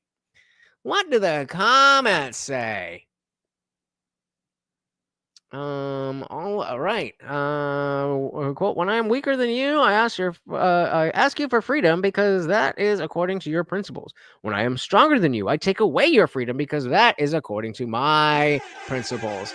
Except they have no principles." I can't stand the intentionally obtuse interrupting people. No legal advice cannot be a crime because it's illegal. If it wasn't legal, it would be called criminal advice. First minute, let's stick to legal charges. 20 minutes later, you can get kicked out if you like French bread. What? Non-citizens don't have a Second Amendment right. Why would they get the first? Good question. The strawmanning and forget all these other details was ridiculous. So let me ask you this. Applying for and receiving CDL waives your Fourth Amendment rights, and no one gets informed of this beforehand. The debate is pointless. The real question is, where did Hamburglar go, and where are all the hamburgers? J6ers were moved to different prisons, and the lawyers had a hard time tracking them down. Where was Dude for them? He has an agenda that excludes certain people's rights. So it's okay for an attorney to have a favorite type of person to defend. What? So all of a sudden, we can't differentiate between Americans and their enemies. Let's assume I'm hypothetically correct. Would that mean I would be correct? Yes or no? Oh my God, that's the most annoying thing. That's the Sam Harris treatment. Well, if things were completely different, then Pisco's never practiced law and is a destiny orbiter. Oh man. What was I just saying? I forgot what I was saying. But yeah, that's exactly what I said. Should have thought about that before you jeopardize your permissions. Mahmoud has the only rights, has only the rights we give him as a guest here. We should never give guests the right to threaten our government or our own rights and existence, which he openly did. We got another hypothetical here. Let's say I'm having a party and an invited friend I know wants to bring a friend I don't know. I say, fine, yet my friend says, hey, this guest is from another country, kind of volatile and a little intense. Wary, I still want to be hospitable and figure he might need to meet some new friends. The minute the unknown guest arrives with my friend, he starts insulting my house, my way of life, insults all other guests. He proceeds to become more agitated and says the reason he came was really to burn down my house. At that point, I not only have the right to throw him out, but I also petition for a restraining order. The country has the same right. A person issued a temporary visa or student visa who participates and leads political riots and says their main focus is to dismantle Western civilization from the inside. We can revoke that visa, take them into custody, and proceed with deportation orders. And then the after is do not use emotional manipulation about his pregnant wife. Evidently, they were of no concern, while as a 31-year-old, he knowingly agitated and blackmailed the faculty at a federally funded university. Simple as that. Yet there are still people who will defend this. And as sad as it is, that is the reality. So we have to be ready to take on those people. It doesn't matter how ridiculous they are. If you can't articulate how and why their positions are ridiculous, then they are very good at making it seem like what's good on paper is good in reality. They are very, very good at that. And you would be remiss to expect that just because you understand that this guy is retarded, that everybody else does. They do not. They do not. King said, Pisco has already done a video saying how smart he was and getting paid for it. Winning, I guess so. What, you got a link for that? Where's that at? Let's check that in the after party. If you are a member, 20 of you just got a disciple membership, so make sure you join up. We are headed to the after party. I very, very, very much appreciate you all. Let's give a big shout out to our donations. Shout out to Garrett. We at TV with the PayPal. KFT in the building. Our boy Indie Film. And of course, the Indie Film Rumble Rant as well with the $2 make you holla over there. And Funk Master General, as always, in that sponsor spot, along with our boys Garrett and TV Viewerski. Guys, thank you so very, very much for hanging out with me. I know that you could be doing anything in the world, yet you have spent your time hanging out with me. And you know what? We're going to keep going for 1 second because we're at 99 views and I need 100. So I try to look and use an originalist lens on what insurrection means. But I'm using your standards. I'm using your standards. You called certain Black Lives Matter riots and absolutely out of control. You're using what you think is his standard, but you're wrong because you have audacity to not have humility to understand that you don't understand what you think you understand. And I also would call some of these things let's clarify that. If insurrection is one more person. The Insurrection Act, as applied to the BLM riots, it is when local law enforcement is not upholding the law. The president has the right to bring in the National Guard to enforce local law. They don't define insurrection in the Insurrection Act, but there are a lot of circumstances, including what you just outlined. Let's clarify for the purpose of what we're actually trying to discuss. Yep. This word can be applied in different contexts. In the context of the BLM riots, were this to be an insurrection, it applies to the Insurrection Act. And the Insurrection Act is when local law enforcement is not enforcing the law, the president has a right to call in the National Guard to enforce local law. I believe that Donald Trump should have invoked the Insurrection Act. And in that context, what they engaged in was insurrection. Local law enforcement was not enforcing the law and was allowing far-left extremists to use violence, firebombs, and physical assault against individuals, government buildings, and otherwise. In the context of January 6th, they said, these are people trying to overthrow the government. Hey, I definitely got an ego too. 99 to 100, like it makes a difference. Self. You guys get more insurrection. The argument that make sure, guys, that you have your your gifting on. So at the top of the chat, there should be 3 dots.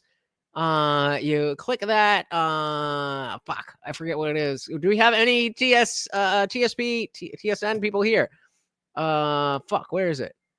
Community participants, reactions, blah, blah, blah. Where is it? Where is it? Hold on.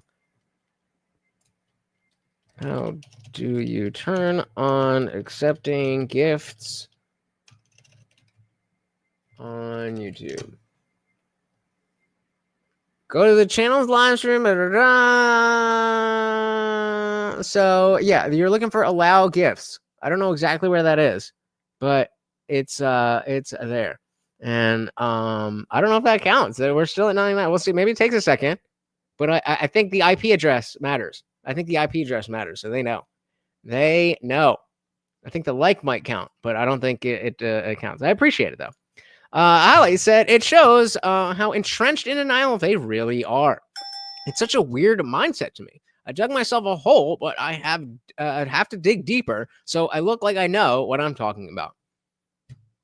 Cornering themselves. Democrats, the J6 committee. If the argument is that if you want to use the again, there's a setting. Check it out on like Google it for your own, whether iPhone, PC, whatever it is. Check out accepting gifts because you have to turn it on. I don't remember how to do it. I know how to do it on my phone, but I didn't see that any. Yes, White Lotus. It was like I said in Discord.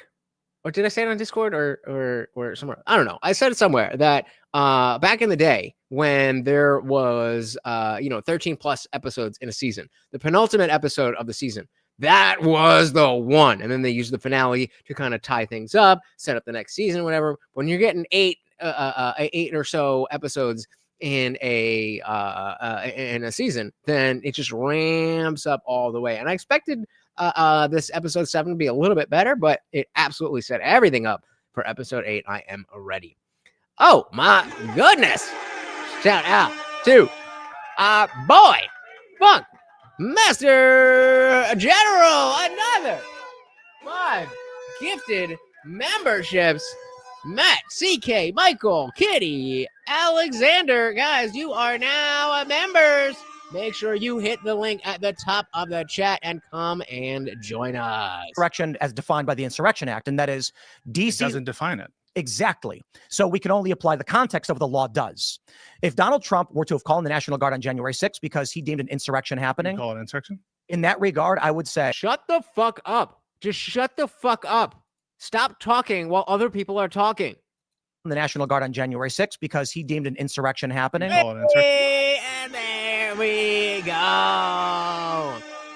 Hell yeah. Thank you so very, very much. Everybody hit the like and subscribe. Since Funkmaster came through, we'll let it run a little bit longer. But thank you. Weren't you, I think you were grandfathered in, were you not? I'll take that shit right now. Nah, let's go. In that regard, I would say in that context, yes. So understanding what we're talking about is a core element of what these debates always tend to be. So again, in the context of the Insurrection Act, it specifically refers to when local law enforcement doesn't uphold the law.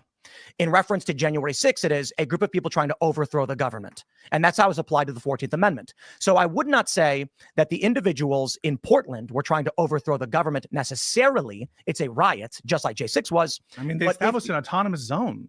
Certainly. And they took over police buildings. In Oregon, they were trying to tear down the courthouses. And it was in Washington that they took over for weeks, and they called it the Chaz and then the Chop. Yeah, but wait a second, folks. I mean, and folks, to me, that is, how is that not an insurrection? That's utterly an insurrection. Okay. If you take over a police station, that's an insurrection. If you take over the police station, it's an insurrection. What about the Capitol?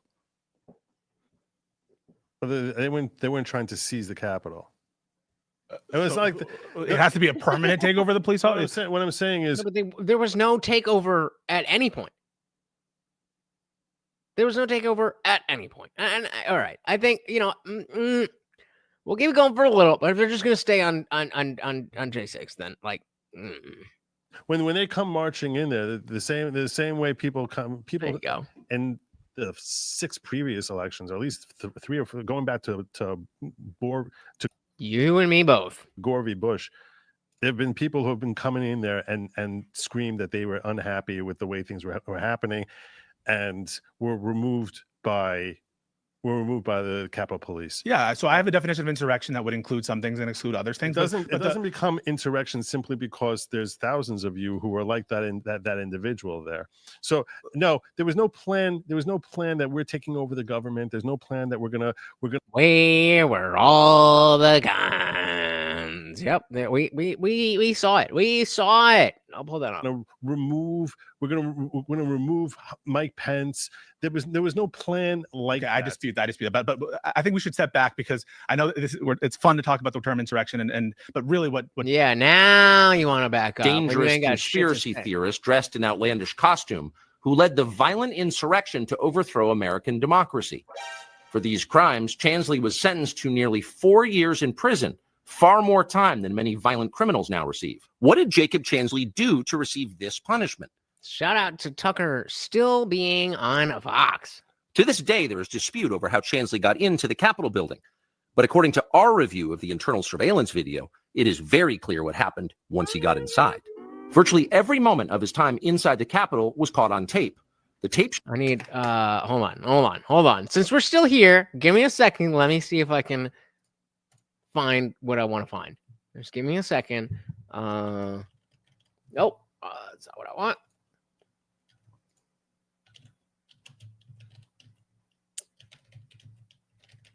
Nope. Hold on. Stick with me.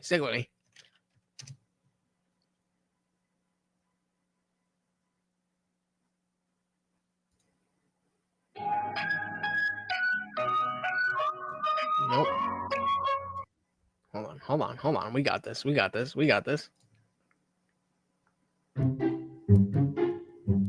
There we go. Show the Capitol Police never stopped Jacob Chansley. They helped him. They acted as his tour guides. Here's video of Chansley in the Senate chamber. Capitol Police officers take him to multiple entrances and even try to open locked doors for him. We counted at least 9 officers who were within touching distance of unarmed Jacob Chansley. Not one of them even tried to slow him down. Chansley understood that Capitol Police were his allies.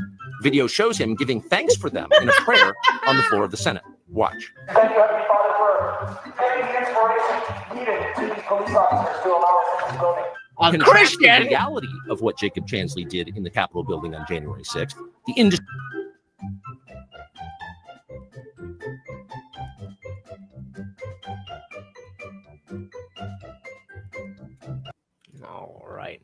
CT223. So there was one guy in the January 6th wearing all black tactical gear and zip ties for handcuffs. Never heard more about him, though. That's because he's a Fed. The fucking Feds. You know what's good. You know what's good. All right, guys, we are going to call it there and head to the after party. There is now 25 of you who have access to this party. I expected to rage. You know what? I'm going to join it right now. That sound you heard was me joining the after party.